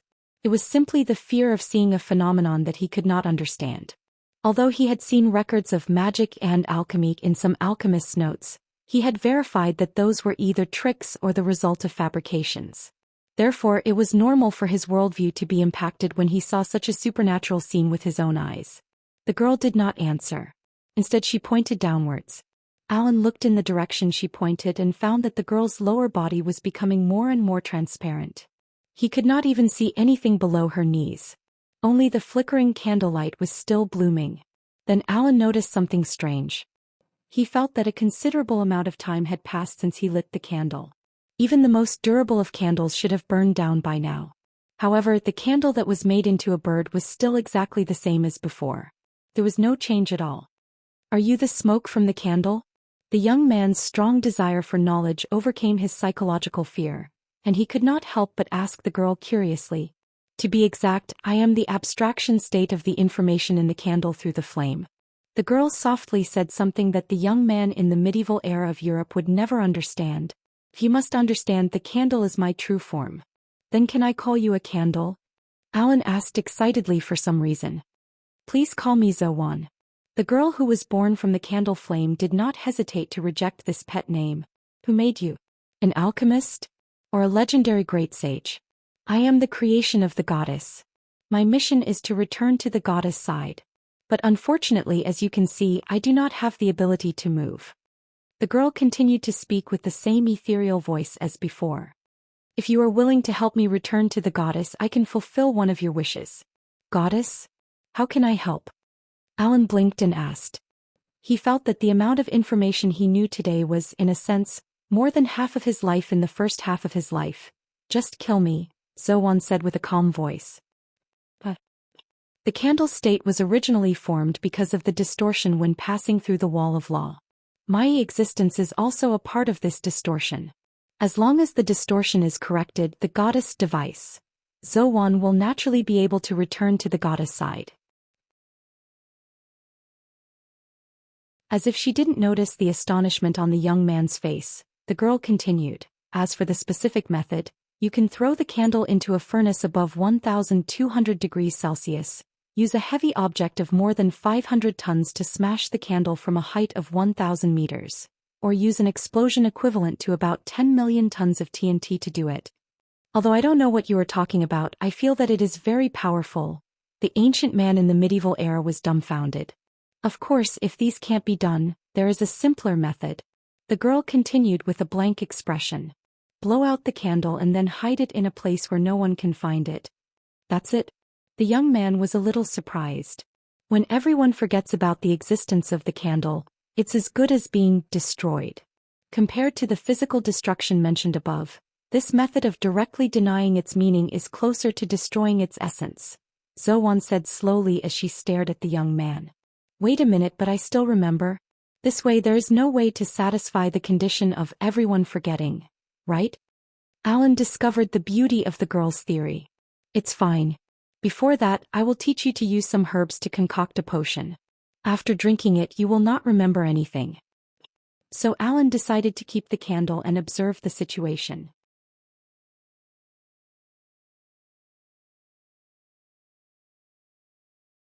Chapter 6:27. The river of time flowed as usual.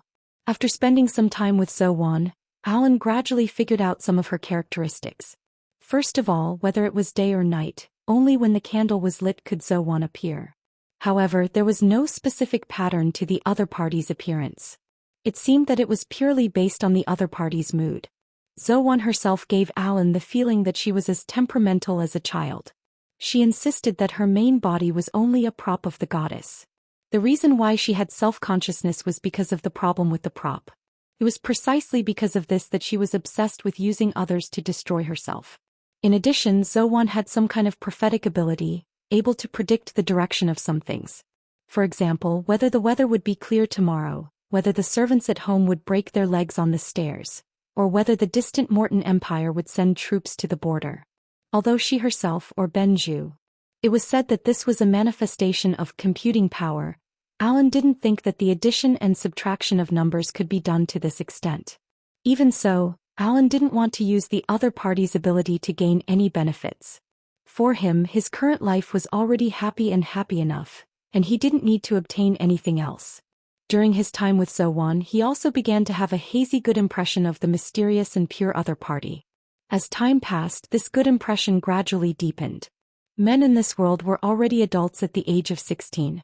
After taking over his father's foundation through the coming-of-age ceremony, Alan did not become more mature. He skillfully dealt with his parents, who urged him to get married as soon as possible, and felt that he would be satisfied as long as he could spend his life with Zowan. As for Burbam's bloodline, wasn't there still a younger brother who could inherit it? When his younger brother's children reached adulthood, he would pass on the title of nobility to his nephew. Then he would take Zowan to learn from Sage Roy and travel all over the continent to experience all kinds of local customs.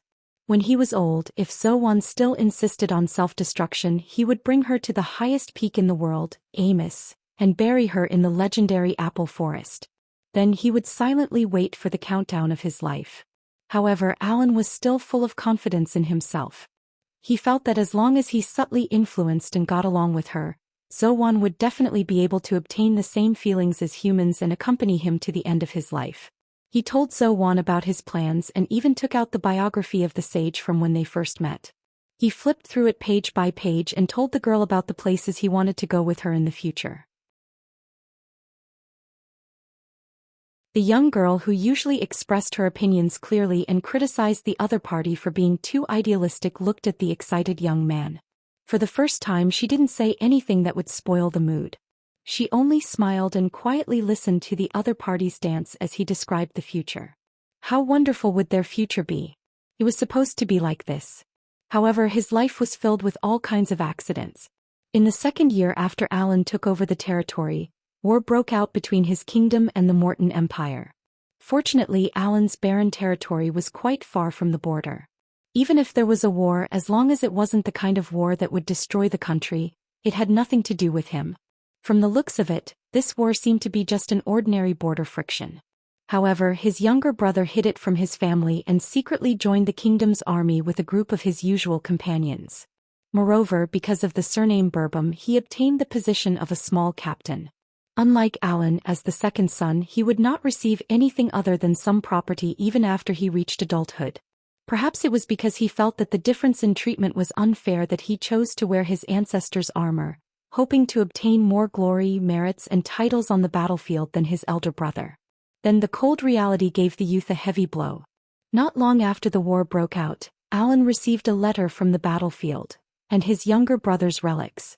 In an ambush by the Empire, his younger brother didn't even have time to surrender before he was shot in the eye by a stray arrow from the Imperial army, killing him with a single arrow. Before he could grieve, even more bad news came one after another. The kingdom had suffered a crushing defeat in the battle with the Empire, and the Empire's army had already marched straight in. This time they didn't just want to plunder some resources, but wanted to destroy the kingdom once and for all. The enemy's spearhead was already pointed at Baron Burbum, who was blocking their way. Faced with such a dangerous situation, the young Alan finally couldn't withstand the tremendous pressure and begged for Zowan's help. After hesitating for a long time, Zowan nodded. After that, Burbum's army seemed to have the help of a god. Every time they attacked, they would predict the enemy's moves and play with the enemy army, which was several times their size, in the palm of their hands. Even if they fell into a perilous situation that seemed to be beyond redemption, there would suddenly be a rainstorm, allowing them to easily escape and viciously bite the Imperial army. In less than a year, the kingdom, which was already on the decline, was actually able to counterattack because of the activity of Burbum's army, forcing the Imperial army out of the territory that they had yet to occupy. But the myth of Burbum did not end there. When the threat of the Imperial army was no longer there, the upper echelons of the kingdom invited Alan Burbum to the capital to be awarded. But this was actually a trap. Because Alan's reputation was too high, he had already threatened the rule of the upper echelons of the kingdom, so they decided to use this method to get rid of him.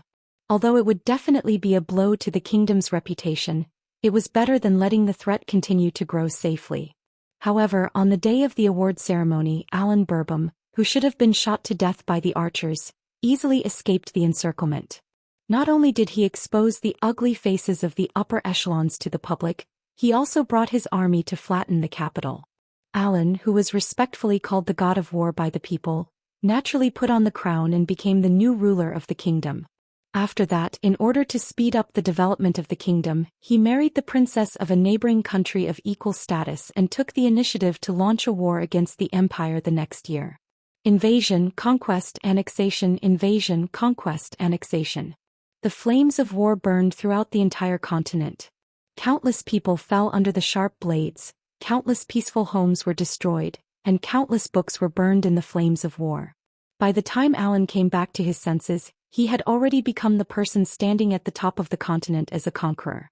However, the translucent figure that he wanted to accompany for the rest of his life had also disappeared at some point and never appeared again.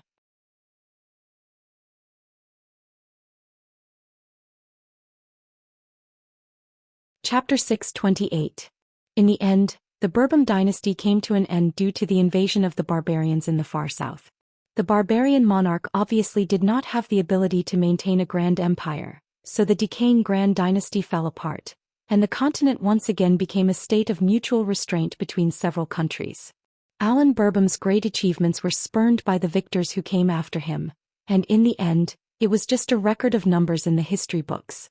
The past glory was also distorted and exaggerated by word of mouth, becoming a myth that no one believed, even though it was only 200 years ago. In the hinterland of the big country Arneen, there was a small town called Bourbon. Legend had it that it was the birthplace of the Bourbon dynasty, the home of the great King Alan, who unified the world more than 200 years ago. For the people of this era, this continent was equivalent to the whole world they knew. Unfortunately, there were no more people with the surname Bourbon in this town. The descendants of the High King who had the blood of Bourbon in their veins were all slaughtered by the barbarians, and the bloodline of the High King had disappeared in the vast history. Of course, these things did not mean anything to the civilians.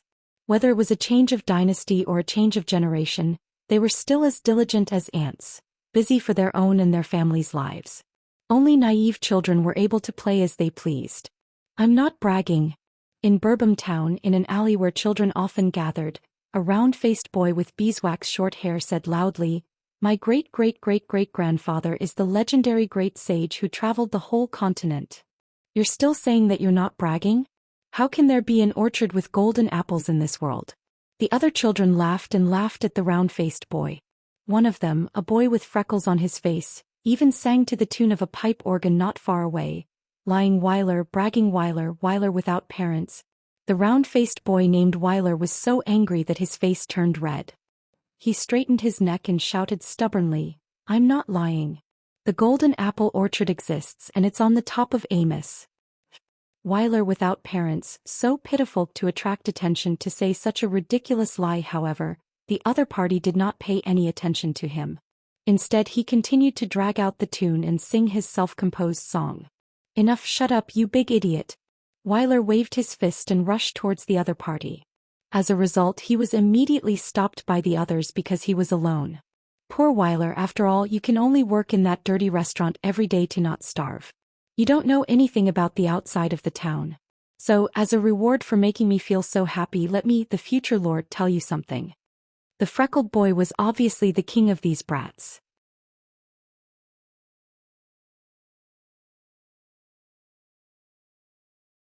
Ah, it really broke. Looking at the cracks on the box, Weiler couldn't help but feel distressed. After all, this thing seemed to have been around for many years and was quite old. It wasn't strange for it to break. But at this time, Weiler suddenly found that the small box that couldn't be opened was actually loose. With a gentle push, the wooden board on top was removed. What appeared in front of him was a book that wasn't too thick, a letter, and a carved bird-shaped candle.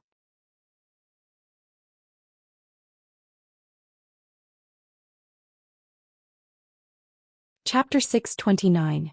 Weiler first curiously picked up the most eye-catching candle. The orange-red bird looked quite delicate and it was quite heavy. When he smelled it carefully, there was a faint fragrance that Weiler couldn't tell which flower it was. But after looking at it for a long time, he couldn't see anything special except that the bird's crown should be where the fire was lit. So Weiler put down the candle and picked up the old book in the box. Unlike the popular sandpaper, the book's production process was made of parchment paper that had long been eliminated due to the high cost. But because of this, it could be preserved for much longer. Great hermit? Is this the meaning of the word? Biography? Weiler's reading skills were taught by his father when he was alive. Although he didn't know the reason, Weiler's father not only taught him the current common language, but also taught him the more rusty ancient language and its grammar. It was similar to the Latin of Europe on Earth. It was something that only the upper-class circle, including but not limited to the nobles, would learn. Because learning this kind of thing was a relatively old memory, Weiler was still a bit stumbling when he read it. Wait, this word should also be read as sage, right? The boy shuddered and quickly flipped open the old book. On the yellowed pages were rather fancy handwritten ancient characters. Relying on his poor knowledge of the ancient language, he tried his best to read it word by word. Although there were some errors because of the different text and there were some corrections when it was republished, there were some discrepancies in some of the content. But this book was undoubtedly the Roy's travels that he had already read by heart. After realizing this, Willer immediately flipped to the last page of the book and found the transcription information of this handwritten book. The name of the copyist was Khan. The cursive abbreviation in front of the name meant that this person should be a copyist belonging to a great noble, but this wasn't the main point. The time of copying is the 32nd year of the Rhine calendar. Willer put down the book and went to a small cabinet at the side. Then he took out a large chronicle that recorded the era and quickly flipped through it. After a while, his hand stopped flipping the book and his finger that was following the picture stopped at an entry. His eyes shone with surprise. Oh, the Rhine calendar, the Rhine calendar. Found it. The Rhine kingdom, an era earlier than the Bourbon dynasty. According to this book was copied 300 years ago. According to the time, it happened to be the era of his great-great-great-great-grandfather. In this way, combined with the name of the book, his great-great-great-great-grandfather. In fact, even Willer himself couldn't remember how many great-great-grandfathers he had, was really a great and respected sage in history. There was no doubt about this point. Then Willer picked up the parchment book again and flipped through it to the part he cared about the most. The apple forest on top of Immerse Mountain. That's right. This is it. Compared to his book, the more detailed description made Willer's emotions surge. After calming his emotions with great difficulty, Willer put down the book and picked up the last thing in the box, which was the letter. The stamp on the wax seal. Willer, who had just flipped through the chronicle, remembered clearly that this was the coat of arms of the Bourbon dynasty's royal family. Other than that, there were no other words on the envelope. Could it be that Mother is the descendant of that supreme king? Willer, who didn't know why this thought appeared in his mind, opened the envelope and took out the letter inside. The letter was also written in the ancient language. Willer subconsciously looked at the label at the end of the letter. Different from the biography of the great sage, this letter was written in the early days of the Bourbon dynasty, during the era of the Supreme King Aaron. The two were separated by about 50 years. After that, Willer stumbled through the letter and discovered that it was actually the will of the Supreme King Alan Beerbohm, a legendary figure who was treated as a myth by the people of the present day. Due to his proficiency in the ancient language, Willer naturally couldn't understand the state of mind of the legendary figure from 200 years ago when he was on his deathbed, but at least he could understand the surface content of the letter. There was no mention of the secret history of the palace like which prince would inherit the throne, but the content was very simple. The Supreme King's last wish was that after his death, someone would bring the candle named Walking Cuckoo to the top of Immerse Mountain and then bury it in the apple forest. The reason why he did this was not mentioned in the letter, but at the end of the letter, the legendary king who was regarded as guided by the gods repeatedly repeated words such as atoning for his own sins for being lost in utilitarianism. If a historian were to read this letter, he would definitely conduct research on the situation of the legendary king before his death. Perhaps it would even trigger a wave of archaeological research or something. But after reading the letter, Willer's only thought was, the golden apple forest really does exist. Boss. Willer packed his luggage and came to his shop. What's wrong, Willer? The boss curiously looked at Willer and the tattered but bulging backpack on his back. This reminded the boss of Willer's homeless appearance after he was cheated of his house for a very low price. Because the boy was malnourished, he didn't grow much in the past 2 years. Other than his round face that was a little thinner, there was almost no difference from his appearance at that time. Only his eyes were different. At that time, the boy was like a lost lamb. His eyes were full of confusion and helplessness, but now his eyes were full of fighting spirit. Thank you for your care, but I'm going on a trip. The boy tightened the broken strap on his shoulder and said to the boss seriously. The boss almost swallowed the cigarette in his mouth. What did you say? I'm going on a trip and now I'm here to say goodbye.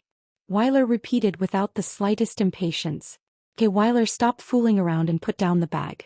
However, the boss soon calmed down and blew out a round smoke ring. This was a stunt that he had practiced for more than 10 years. If you want a raise, just say it. This kind of little trick is useless.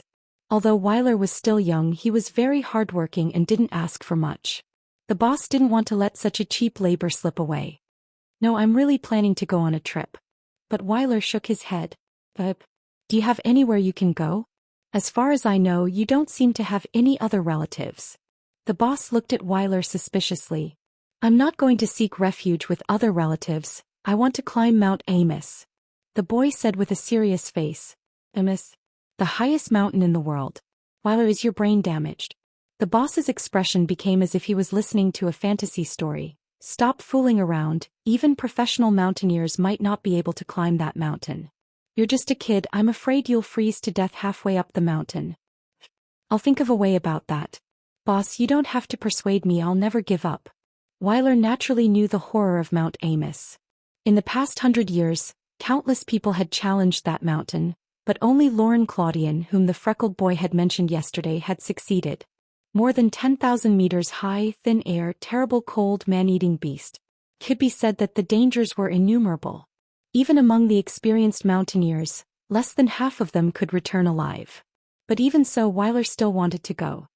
"Because I want to prove that the golden apple forest is real," the boy said firmly. The boss looked as if he had seen a ghost, not even noticing that the cigarette in his mouth had fallen to the ground. "In other words, you want to climb Mount Amos to prove that rumor?" "It's not a rumor," the boy retorted seriously. "It must exist. I think you've gone mad." The boss shook his head and stepped on the cigarette. "But don't do such a stupid thing, it's better for you to stay here and work. Maybe one day you'll save enough money to redeem your parents' house." The boy was silent, but there was no sign of giving up on his face. In fact, other than proving the existence of the golden apple forest, to achieve the legendary Supreme King, Alan Beerbohm's last wish was another reason. But Weiler did not intend to speak of this matter. Firstly, this was a treasure passed down from his mother, so he naturally would not casually show it to others. Secondly, although he was still young, he was not stupid. His experiences over the years, mainly when his house was cheated, had made him understand the principle of not showing off one's wealth, or rather one's wealth would arouse the envy of others. Even if Weiler did not know anything about antiques, he could vaguely understand the value of the legendary Supreme King's will. Once it was announced, many people would covet it. Not to mention there was an ancient book and a strange antique candle as a foil. Just as the boss was about to say something, a young voice came from the shop. "Are you also going to the Golden Apple Forest on top of Amos Mountain? What a coincidence, our destination is also there." The boss and Weiler subconsciously looked into the shop together. Because it was not mealtime yet, there were not many people in the shop. In the spacious shop there were 3 people sitting by the window. The one who spoke was a young man wearing a strange outfit. He had black hair that was rarely seen on the continent, but his hairline seemed to be slightly high. Other than him, the other 2 people were girls. One of them had long violet hair, wore a long dress and carried a strange-looking long staff on her back. The other one was a blonde little girl with 2 ponytails, wearing a Gothic-style long dress. She was making funny faces at the cold girl. Seeing Weiler looking at him, the young man smiled faintly. "Are you interested in traveling with us, young man?"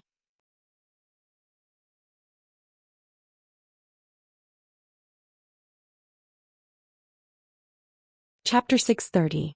The story started a week ago. Su Xinxing and the others had arrived in this world last week. Originally, because Charlotte had already located the location of the goddess device, Su Xinxing thought that at least the first goddess device was in the bag. But when he arrived in this world, he found that this was not the case at all. When they passed through the world barrier, Charlotte's sensing of the goddess device had deviated. They first landed on a brown planet. The surface of the planet looked quite barren, just like the desert next door. The vegetation on the planet? There were only clusters of fungi that looked like lollipops. As a result, before old Su and the others could leave the planet, they found that there was actually a civilization on the planet. Although it was the kind of advanced civilization that had not broken out of the galaxy, it had at least entered the interstellar era. However, the founders of the civilization were soft-bodied creatures that looked like slugs that had been magnified dozens of times. Their method of making tools was quite unique. They secreted a milky white liquid from their skin, then wrapped it with their own bodies to shape it. When the white mucus solidified, it became a tool that was as hard as cement, but only 1/5 of the weight of cement. Even the spaceships that broke out of the atmosphere were made using this method, but during the manufacturing process, other materials were added to the milky white liquid. Those slugs seemed to be quite aggressive. Su Shenxing did not talk much with them before the other party immediately attacked them with a strange acid gun. Su Shenxing thought about it and felt that even if he came into contact with the acid, it would not be a good thing for the readers. He might even attract a lot of attention because of it. So, while making sure that his clothes did not come into contact with the acid, he directly opened fire with the group of slugs. After shooting down the other party's interstellar fleet, Su Shenxing took Mo Li and Charlotte out of the slugs galaxy and continued to look for their target. But all of this did not go well. First of all, the internal capacity of this world was astonishingly large. There were as many as 1 million planets with life, and nearly half of them had developed civilizations. More than 90% of the creatures that created these civilizations were like the slugs, not mimetic creatures, the kind that did not have a human form. Then, there was the information that Charlotte received after trying to sense it again.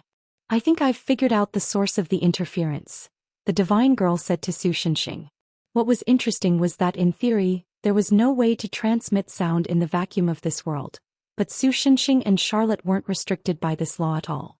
They could talk even in space. What is it? Could it be that there are some strange fellows playing tricks again? Su Shenxing, who was tired of swimming in the empty space like a frog, hurriedly said, "Don't be afraid even if it's your peers who are stirring up trouble. Just tell me and I'll give that guy an iron fist warning. It's a pity that there are no gods in this world and I couldn't find the authority of the gods. Judging from the bizarre intelligent creatures that don't appear in the worlds created by gods, I'm afraid this world itself is the godless type." Charlotte spread her hands. "Probably because of this, all creatures or things with divinity will be suppressed by the laws of this world, and so my authority has been greatly reduced." "So, divinity is a debuff." Su Shenxing had a look of understanding. Speaking of which, the cloud scales on his body were also harmful to divinity and the like. Those who spent their lives in fantasy worlds pursuing to ignite the divine flame and become a god, if they knew about this, they would definitely be confused about their pursuit in this life. That's not the main reason. The most important thing is that when I passed through the world barrier, I vaguely felt it. My senses just now made me sure of one thing. Every place in this world is filled with Meridia's divinity. Charlotte's face was serious.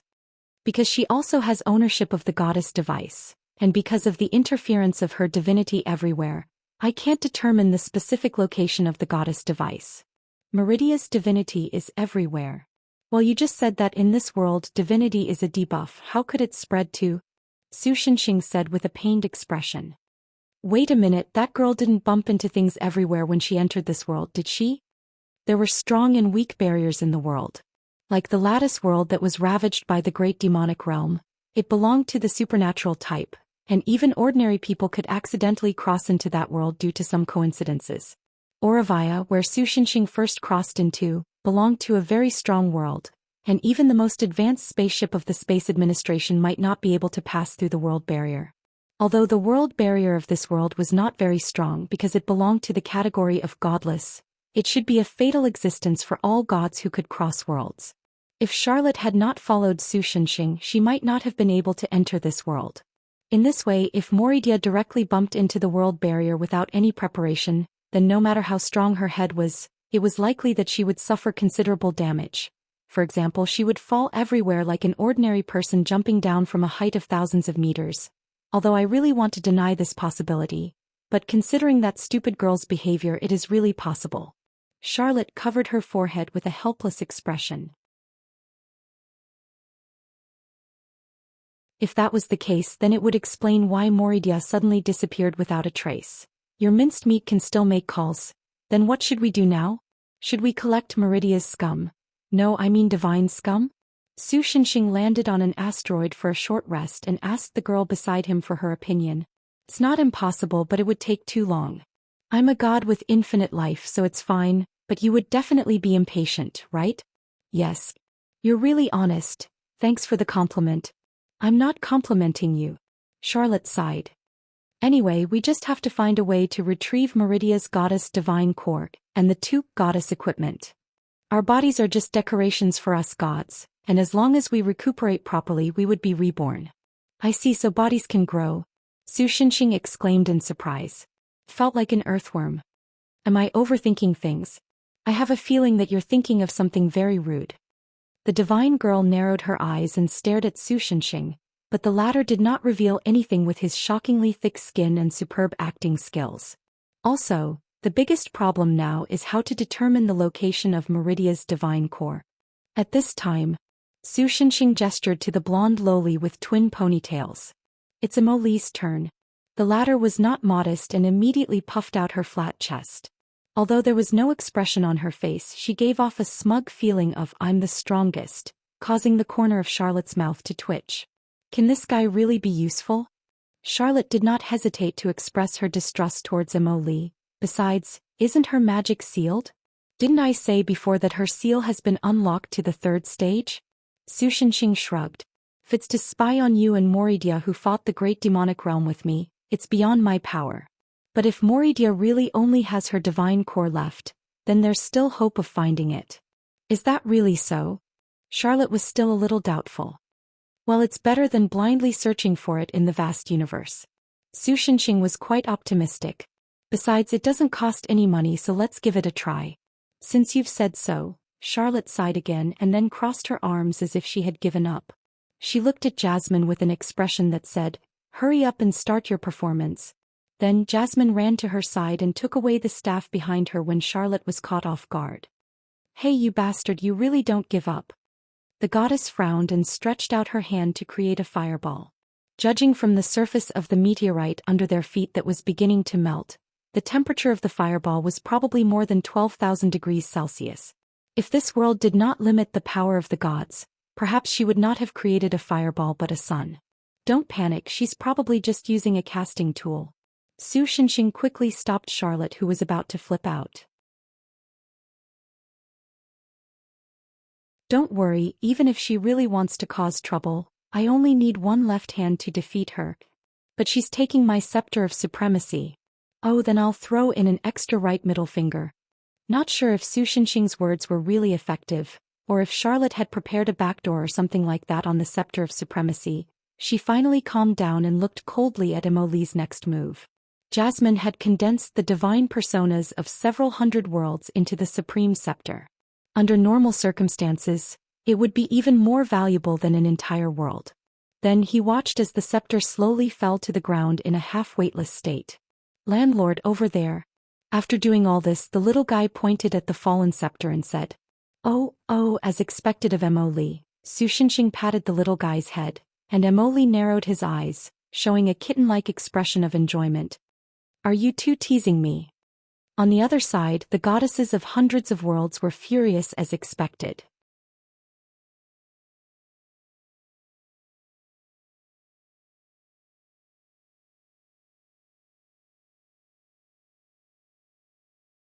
So for Su Shenxing and the others, the main problem was how to solve this mystery and get to the core of Moridia.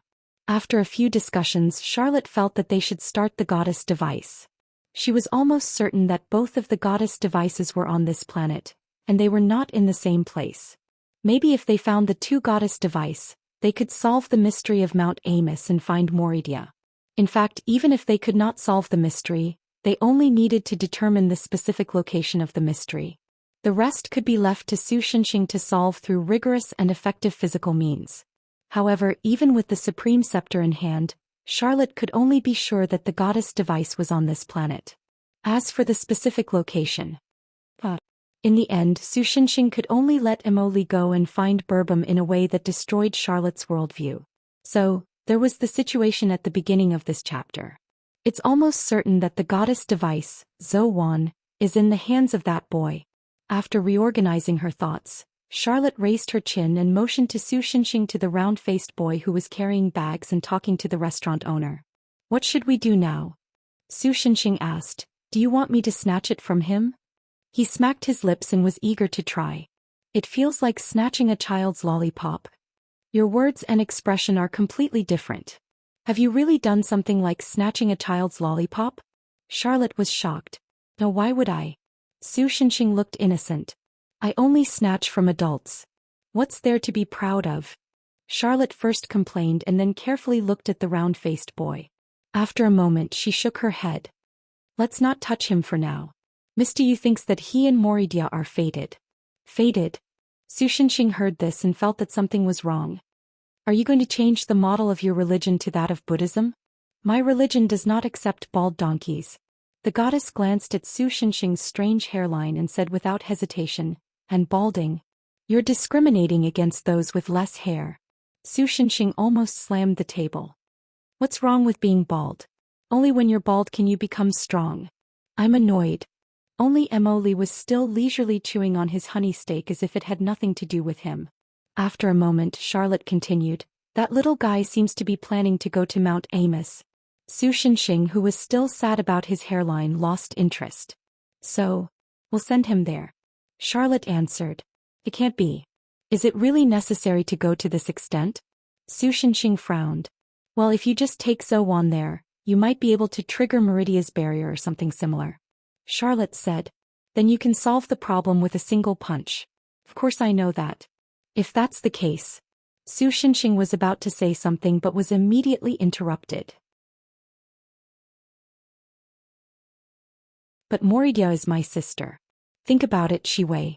Your sister left behind a puzzle. Would you rather solve her puzzle and find her whereabouts, or would you rather solve the puzzle by brute force? Of course I'll solve it by brute force. Su Shenxing said without hesitation. Charlotte was speechless. There was no way to continue this conversation. In the end Su Shenxing compromised.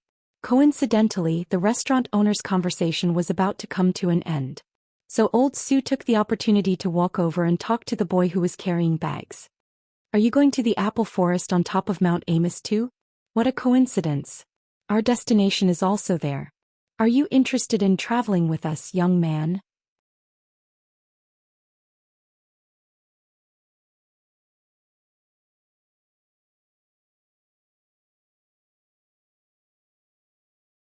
If Qin Xingyan or Song Yu were here, they would be surprised by Su Shenxing's first expression, which was closer to shame and disbelief than wavering. That's right, it's the love letter you wrote to Yong. Charlotte's face showed a foxy smile. Although Yong said she destroyed it, she kept it in her house. As long as I control my strength, I can erase the memories of the goddesses of hundreds of worlds with one blow. Su Shenxing, who had fallen into chaos, clenched his fists and muttered to himself. Kukukuku, it's useless even if you can control your strength. I have a backup of my memories in all the worlds I control, and I can immediately recall them when I return to those worlds. Charlotte continued to look at Su Shenxing with a mischievous smile. Namo. I didn't expect that one day I would do something like destroying hundreds of worlds in one breath. Su Shenxing put his hands together, closed his eyes and silently recited a Buddhist hymn. Then he opened his eyes and said resolutely, "Stop it." Before he could do anything, Charlotte interrupted his casting physical.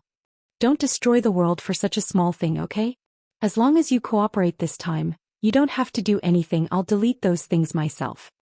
Really? Su Shenxing was overjoyed. Of course, why else would I leave those embarrassing filthy words to pollute my world source information database? Filthy? Even if I was a bit of a hipster at that time, I didn't have to go to this extent. Su Shenxing looked like he was hit hard. Was the thing he wrote really that unbearable? Yes, it's unquestionably trash. There's no nutrition or meaning in it, the wording is not romantic at all, and the weird metaphors and rhetoric are unbearable. It's as if you've put in a lot of effort but the sentences don't rhyme at all. It's as if you've scraped your guts and put together everything you can think of. Even I got goosebumps when I read it, not to mention the person involved. Moridia even cried so disgusting after reading it and ran away from home for over 100 years before returning. That's too much. You were the ones who read it without my permission, so why do you make it sound like I'm the one in the wrong? Su Shenxing was upset. And we've only been apart for 3 years. What's with running away for 100 years? Is that so? I see. Charlotte appeared surprised at first, but she soon calmed down. I'm afraid that the flow of time in my world is different from yours. From what I can tell, it's been almost 300 years since we parted. 300 years. Su Shenxing stared blankly. For a god like me it's only a moment, but objectively speaking, it's still quite a long time. The divine spirit nodded. All right, I'll listen to you this time for the sake of those 300 years. Su Shenxing breathed a long sigh. Isn't it because of your love letter? Charlotte asked, amused. Definitely not. Su Shenxing answered firmly. If that's the case, I'll stay and admire it. As I thought worlds and whatnot should just be destroyed. Su Shenxing felt that he was on the same level as Emily of late. Don't worry, it's just a joke. Charlotte giggled.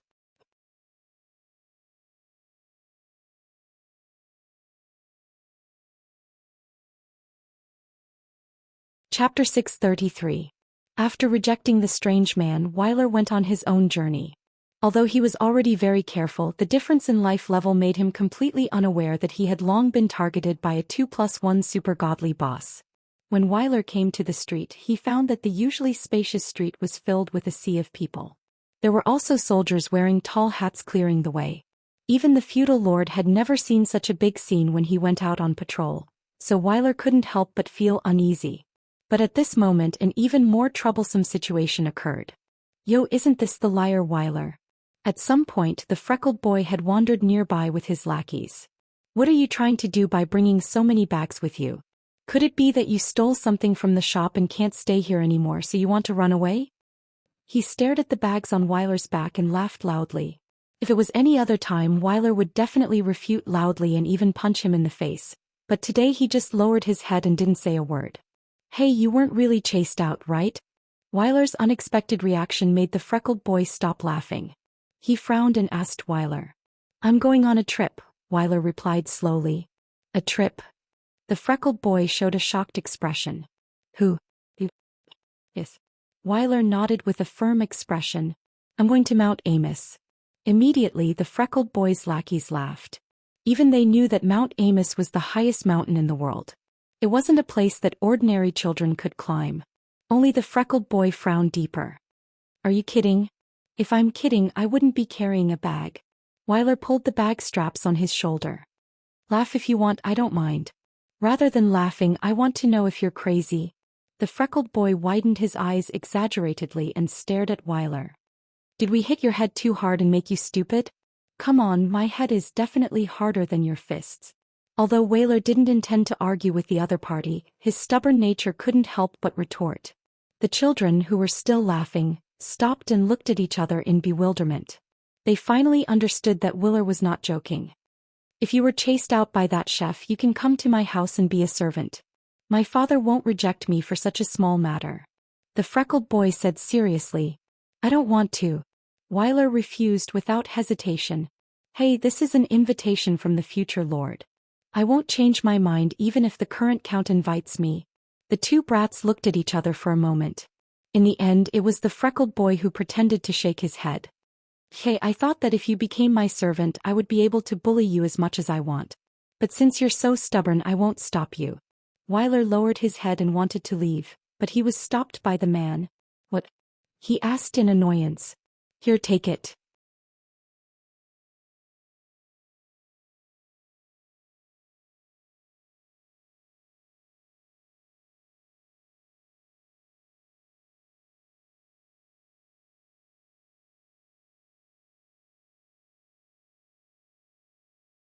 Chapter 634. Although Lauren Claudian had a horse as a knight, his followers were all on foot, so there was no need to worry about being left too far behind and not being able to catch up.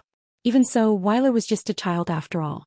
Whether it was the length of his strides or his stamina, he was not as good as an adult, not to mention that he was carrying some luggage.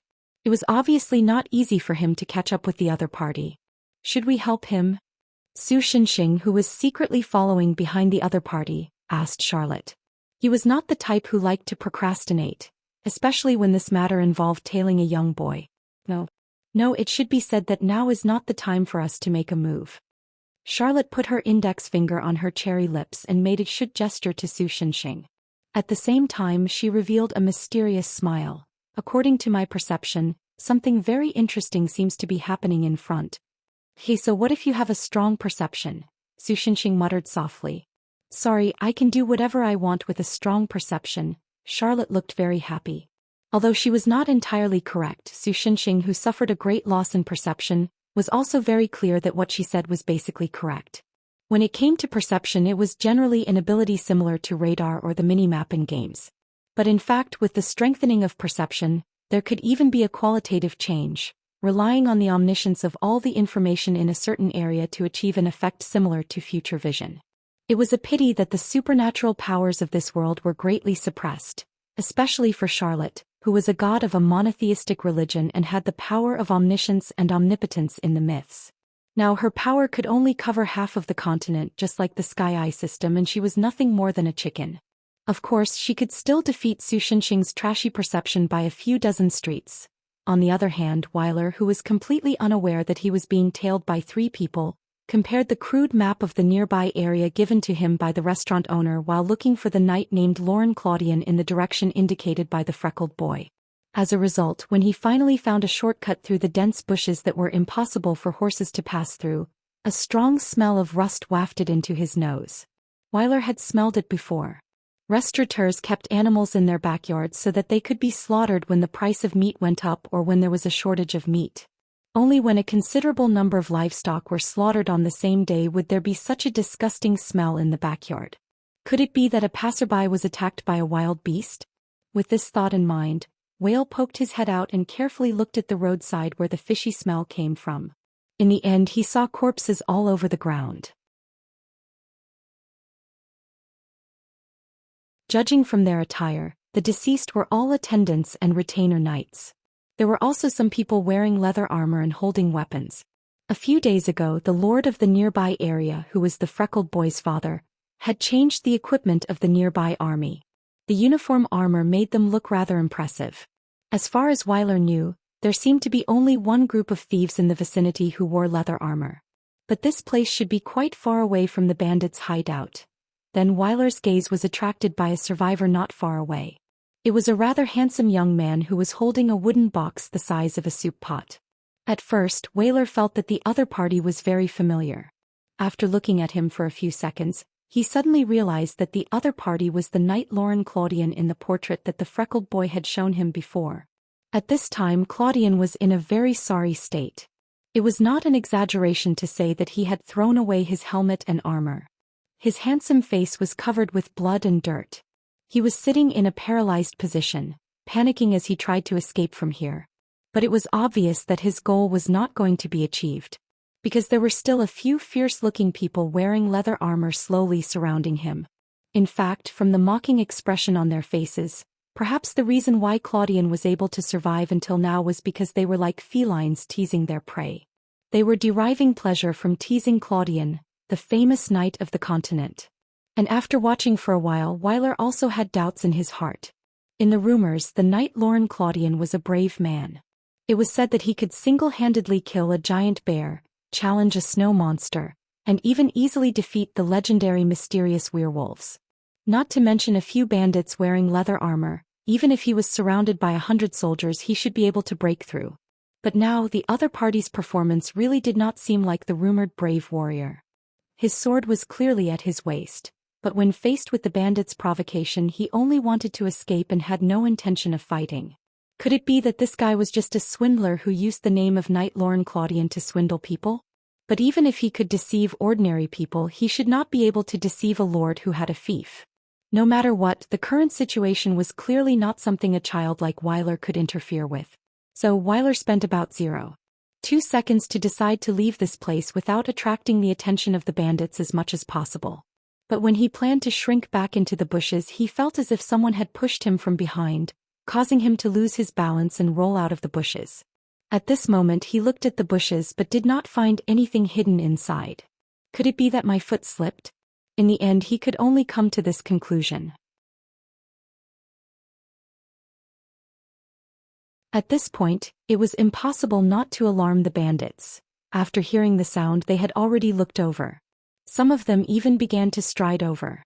Weiler was like a startled rabbit trying to escape from this place. At the same time, perhaps feeling that Weiler had attracted the attention of all the bandits, Lauren Claudian took this opportunity to pick up the box and wanted to escape. But the bandits' reaction was faster than he thought. Almost at the same time, one of the bandits reacted and lifted his leg to kick Knight Claudian to the ground. He even used his foot to stomp on Claudian's chest. If the knight did not have a breastplate, this kick would have broken a few of his ribs. At the same time Claudian fell to the ground, the box he was holding also fell to the ground. With the crisp sound of a wooden board breaking, the lid of the box fell down. Then something fell out of the box that Wyler could not pretend not to see. It was a golden apple.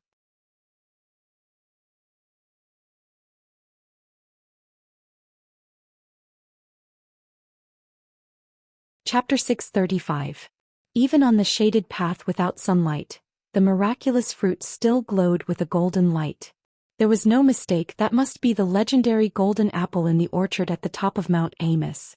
The moment he saw that, Wyler felt like he was struck by lightning. An indescribable feeling rushed from his spine to his brain. Although he had already made up his mind, he still had some doubts about the orchard mentioned in the letter. But now that the real thing appeared, it meant that the golden apple orchard really existed. His great-great-great-great-grandfather didn't lie. Then Wyler suddenly realized that he was in a terrible situation. Facing the bandits rushing towards him, the round-faced boy even felt the hair on his body stand up out of fear. The ferocious faces of the bandits and the blood-stained blades showed how vicious and merciless they were. Before Wyler could run a few steps, he was caught by the bandits. Because he struggled a few times, the boy was beaten in the abdomen by the bandits. He bent over on the ground like a shrimp, vomiting acid. On the other side, Knight Lauren Claudian, who failed to escape, was also beaten and humiliated by a few other bandits. Hey, the golden apple in the tip is real. One of the young men who looked like the leader and had better equipment than the other bandits picked up the golden apple from the ground, looked around and then nodded with satisfaction. Then his eyes fell on Knight Claudian, who was like a dead dog. Mr. Claudian was a decent person before. Give him a quick death. The leader of the bandits snorted in disdain and ordered his men. What about this kid? The bandits on Wyler's side asked loudly. Kill him. If you want to blame someone, blame his bad luck for barging into a place like this. The other party answered decisively. Just as the two unlucky bastards were about to be killed by the bandits, a sudden change occurred. A figure dashed out from the bushes and with lightning speed, punched the nearest bandit's head into his chest like a pile driver. Tom. You bastard. The gangster next to him immediately shouted and slashed at the figure, but the figure easily dodged and snatched the gangster's knife with a backhand. The gangster's throat was slit easily, and bright red blood spurted out like a fountain. He subconsciously covered his throat, but blood still seeped out from between his fingers. Since his trachea was also cut open, he seemed to have lost the ability to speak. He could only make heh-heh sounds from his throat. With his eyes wide open, he fell to the ground with an expression of disbelief as his life slipped away. It seemed that even until his death he did not understand why he who had just taken the lives of others had become the prey instead. It's a little light, but it's barely enough to play with. Of course, the one who snatched the saber and chopped down was Su Shenxing, who had been stalking them for a long time. He used the weapon he seized, which looked similar to the Russian Kancha sword from the 18th century on Earth, and played with it as he said to himself. Because Charlotte had repeatedly warned him not to display any unscientific fighting strength in front of Wyler, he had spent a lot of energy controlling his strength to the point where he would not create a sonic boom when he swung the saber. Clearly, even if he controlled his strength, Su Shenxing's speed and power when he swung the saber was still enough to scare the gangsters, making them not dare to act rashly. After that, Charlotte and Emily walked out of the bushes one after another. After seeing that it was a woman and a child who appeared next, the gangsters' expressions relaxed a little. Some of them even looked at the two with rather lustful gazes. Well, in reality, whether it was Charlotte or Emily in the circle of human aesthetics, they were basically beauties. Emily, who always looked lazy and expressionless, was still okay. But Charlotte's temperament that was far above ordinary people had a near-fatal attraction to ordinary men. Even without the command of the gangster leader, the other gangsters spontaneously began to surround Charlotte and the other two. They probably wanted to attack the two to distract Su Shenxing and make him reveal a flaw or simply catch him hee-hee. Unfortunately, Charlotte and Emily were not ordinary women. The moment the gangsters came close, Charlotte waved her long staff and easily knocked down 2 or 3 gangsters. Not only did her movements look decent, she even had the valiant aura of a heroine in a Chinese martial arts drama. Although he felt that using Chinese kung fu in a world similar to Europe during the Middle Ages wasn't quite right. In fact, although Charlotte's specialty was to use the authority of the gods to fight and tamper with the laws of a lower world, when the Salvation team shuttled through one lattice world after another, Charlotte occasionally liked to play the role of a Valkyrie swinging a saber and slashing people, probably because she was tired of casting spells every day, so she wanted a change of taste.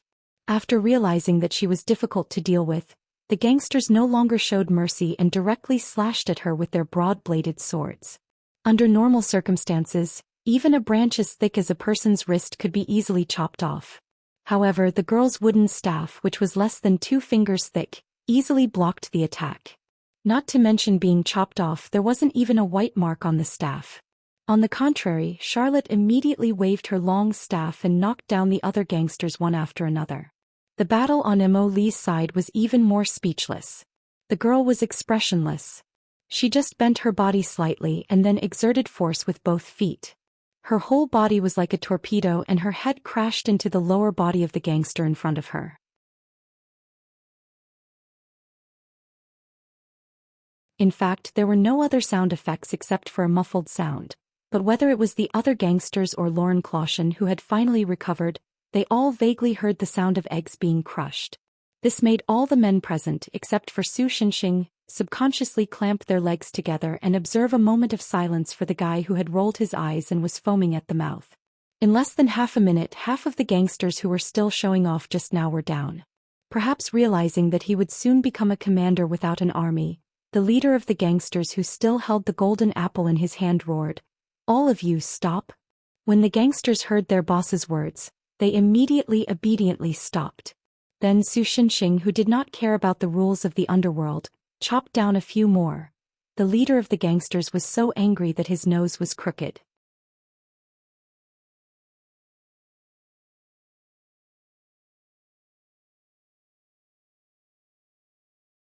Chapter 636. Looking at your skills, you don't look like nameless people. Can you tell me your names? Although Su Shenxing's blatant disrespect made the bandit leader quite angry, he did not act rashly. Instead he asked loudly. Perhaps it was because Su Shenxing's translation mechanism had been a bit out of whack recently. Although the other party seemed to say something very serious, for some reason, it always carried a martial arts flavor that did not match the medieval Europa world. Originally, Su Shenxing did not want to pay attention to him. He even wanted to throw a taunt at the other party to provoke the other party and make the battle chaotic again. After all, only in this way could Su Shenxing not care about the ins and outs of the whole thing. He only needed to kill the other party. After all, the victim this time was not a lowly. Unfortunately, perhaps Charlotte saw through Su Shenxing's thoughts, or perhaps she had planned to do so, but she still signaled for Su Shenxing to stop. At first, Su Shenxing wanted to pretend that he did not see it and continue to be a troublemaker, but the secret signal Charlotte used was a product of the Salvation team. This set of secret signals had been used by Olivia and had accompanied Su Shenxing and the others through more than 9,000 lattice worlds. Therefore, even if Su Shenxing's brain did not want to stop, his body still stopped because of the habit he had developed during that period of time. In a sense, this was a kind of the body is very honest ha performance. Before asking me, isn't it more polite to say your name first? Charlotte did not care about Su Shenxing's sour face at all. She just waved the long staff in her hand and scared off a few bandits in front of her. After that, she said to the bandit leader with a smile, "We are the heroes of the forest on Black Furnace Mountain." The other party hesitated for a moment, but then immediately replied with a loud roar. Even the heroes of the forest came out. It seems that this protection with the translation function is really out of whack. I should take the time to restart it later, Su Shenxing secretly complained in his heart. Oh. If the bandits on Black Furnace Mountain really had your sword skills and more than 100 iron weapons, they wouldn't have almost been wiped out by the militia of a few villages. On the other hand, Charlotte wasn't intimidated at all. Instead, she casually pointed out that they were impersonating the Black Furnace Mountain bandits. Even though Mr. Knight's bodyguards aren't that powerful, they were able to annihilate them in just a few breaths. The only force nearby that can do that is Viscount Emerald Sparrow's elite guards, isn't it? At first, Su Shenxing wanted to ask her how she knew about this. Judging from the leader's surprised and somewhat distorted expression, she should be right. But soon after, Charlotte's proud expression reappeared in his mind.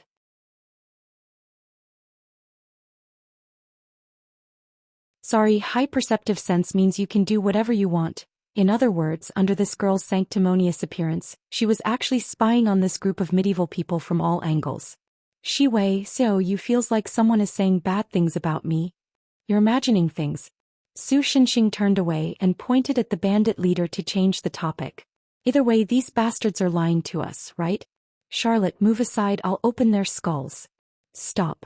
Wouldn't I lose my information if you open their skulls? Because the two of them were speaking in Chinese, the leader of the bandits didn't know what they were talking about. However, judging from their tone, it didn't seem like anything good. Thus, he sincerely hoped that the two of them were fighting each other. Still, just watching wasn't a solution, which was why he decided after some thought. That's right, he called out to Charlotte. We are noble guards serving Viscount Emerald Sparrow. I'm sure you know what happens to those who anger Viscount Emerald Sparrow. His lordship's guards aren't just a few dozen of us, and no matter how strong an individual is, it's impossible to make an enemy out of an entire army. The bandit leader probably thought that Charlotte was the one in charge, although in a sense that was not wrong. Or perhaps he wanted to sow discord between her and Su Shenxing. In short, he ignored Su Shenxing and tried his best to persuade Charlotte. Because of confidentiality regulations, I can't tell you our purpose. However, this is a task given by His Excellency Viscount Emerald Sparrow himself. Please consider it carefully. Is it worthwhile to offend His Excellency Viscount Emerald Sparrow for a few strangers? If you and your subordinates can leave now, I can promise that I won't pursue this matter. He should have a good reputation in the army. The bandits, who had been indignant because Su Shenxing and the others had killed and castrated several of their colleagues, showed signs of obeying the other party's arrangements even if they were unwilling now. Oh, so that's how it is.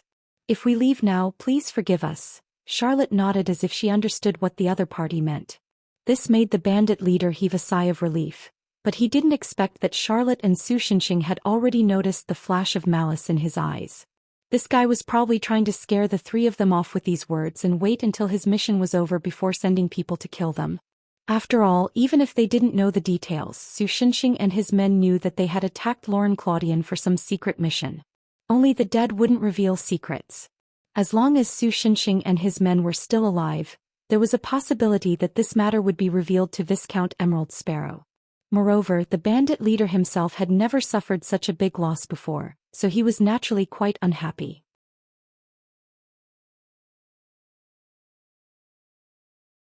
Whether it was for public or private reasons, he didn't intend to let Su Shenxing and his men off. But the problem is, we don't intend to forgive you. Charlotte suddenly changed the topic and said unyieldingly. Almost at the same time, Su Shenxing killed several people like a ferocious tiger released from its cage. Coupled with the change in position during the previous battle, both Lauren Claudian and Weiler were out of the range of the bandits who could kill them in one shot. They were barely safe. You'll regret this. Let's retreat. The bandit leader roared as he took out a small jar and threw it on the ground. The moment the jar shattered, its contents turned into a large amount of white smoke, blocking everyone's vision. Do you want me to kill them all? This kind of fog naturally couldn't stop Su Shenxing's cloud scales. Rather, it could be said that it was his best cover. Even if he used some inhuman strength in it, he wouldn't be discovered. It would probably take less than 3 seconds to kill all those people who escaped. In that case, wouldn't all my efforts to talk nonsense with them and let that guy prepare a way to escape and lure out the mastermind behind the scenes be in vain? Charlotte rolled her eyes at Su Shenxing flirtatiously, and then walked over to Weiler, who was still in a state of shock. Su Shenxing shrugged helplessly. At the same time, he also understood that the real best actor was about to begin. Her performance.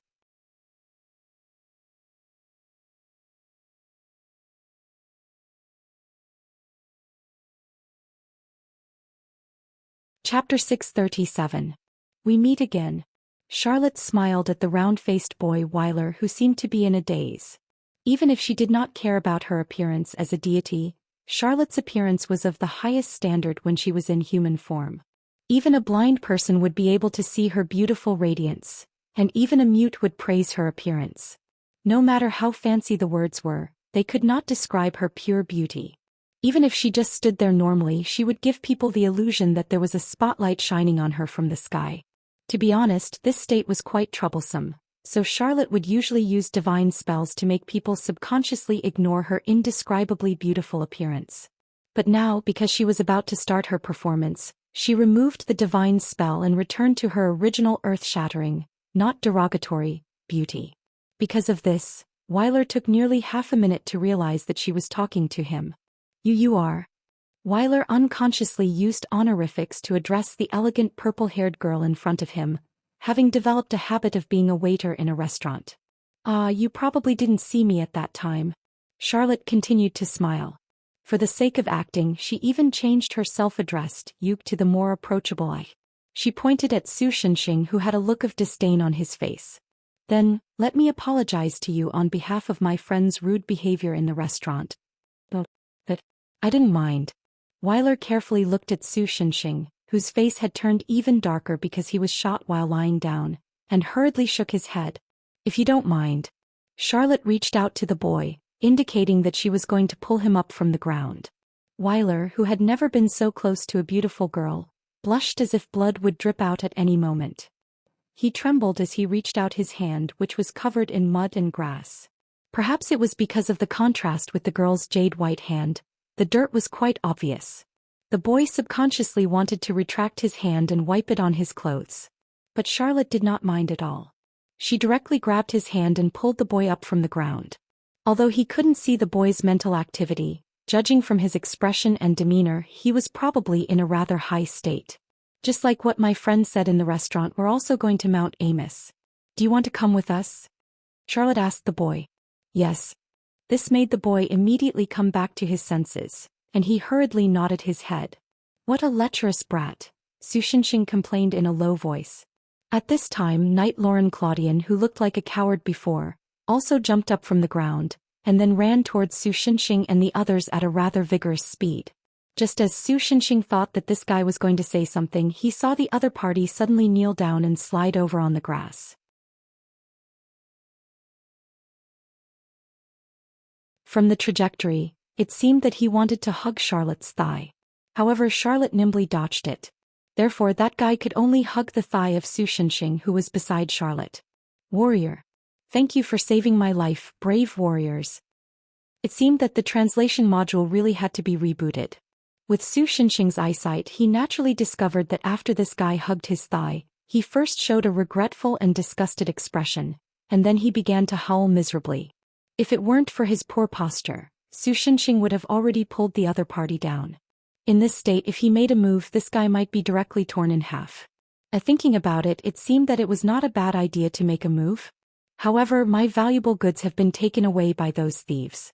I would like to ask for your help in retrieving them. Anything in return is negotiable. It seemed that when those bandits escaped just now, they also took the golden apple with them. Perhaps he found that howling could not move Su Shenxing, so now this guy began to cry. And he even wiped his tears and snot on Su Shenxing's trousers. Emily, do it. Oh.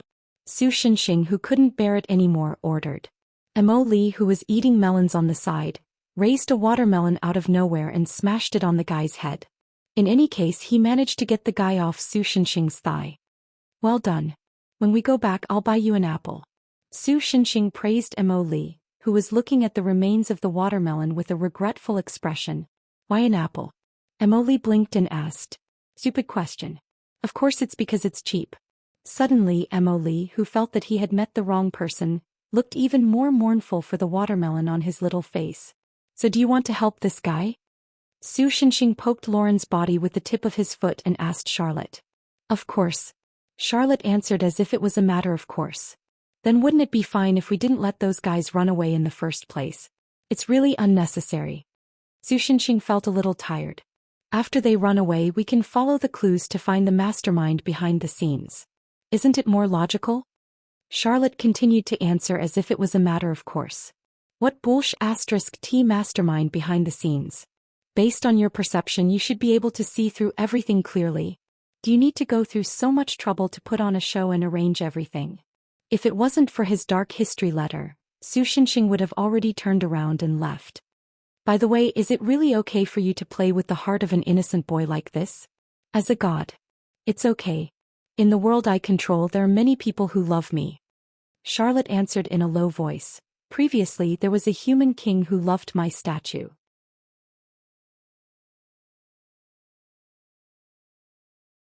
Not only did he masturbate in front of the statue, he also wrote a very explicit letter of love. Well, that guy's literary talent is worse than yours. Don't always tease me with that letter, okay? But by the way, with your temper, you actually didn't do anything to that guy? Su Xinxing was quite surprised by this, and at the same time he expressed admiration for the brother who dared to masturbate in the temple. Well, after saving the world, my temper is much better than before.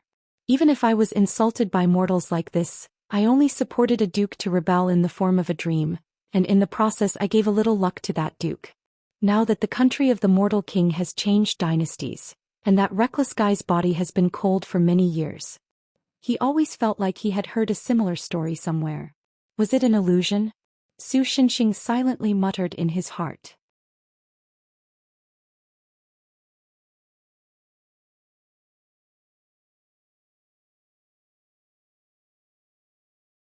Chapter 638.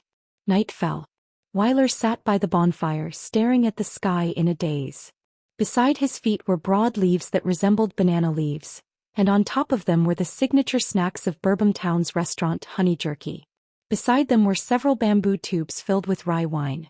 For a boy who lived in poverty, this was undoubtedly a feast. If he could eat to his heart's content like this before, he would have been willing to pay any price. But now he had no appetite at all. All of his attention followed his gaze and unconsciously drifted towards the young girl who was talking to the half-bald youth called Sylvie Olivia a dozen meters away. Although the girl wasn't as dazzling as when she reached out to him during the day, because after the performance Charlotte turned on the shielding mode, but after losing the radiance of the goddess she became more approachable. "Yo kid, aren't you eating?" At this time, Lauren Claudian sat beside Weiler and casually picked up a piece of honey jerky. "If you don't mind, I'll eat it." Although Emily had hit his head with a watermelon, this guy's vitality was unexpectedly tenacious. Not only did he wake up quickly, but other than a slight concussion he was basically fine. How elegant. Weiler rested his chin on his hands and stared at Charlotte in a daze. Thus the knight who was eating the jerky choked. He swallowed the jerky in his mouth and looked at Weiler, then at Charlotte. Perhaps there was a problem in the negotiation. The divine girl suddenly sent Su Xinxing flying with a rising dragon fist. Following that, a series of continuous attacks kept our hero in the air and unable to fall to the ground, causing Emily's little head to float up and down along with Su Xinxing. Then Lauren looked at Weiler again. The exaggerated astonishment on her face was rather comical. "How is that elegant? Don't you think her movements are beautiful?" Weiler didn't notice the sarcasm in the knight's tone, or perhaps he did, but didn't want to pay attention to it. He still had the longing expression of a girl in love on his face as he stared intently at Charlotte. "I don't think she's pretty, but judging from the sound of her blows, I'm afraid she can even knock down a bear with her bare hands." Due to the angle, Lauren Claudian, who hadn't been able to see Charlotte's beauty when she removed the shield, was trying his best to correct Weiler's somewhat distorted aesthetic. "Let me tell you, the real elegance comes from the noble ladies at the ball." See. The knight chewed on a piece of jerky and smacked his lips. The smell of perfume, puffy skirt, shoutsong waist, big white legs, as well as the white. You speak as if you've seen it with your own eyes. Perhaps it was due to the topic of color. Weiler finally recovered a little. He glanced at Lauren with disdain and muttered. Because the two of them were very close, even if Weiler's voice was not loud, Lauren could still hear it.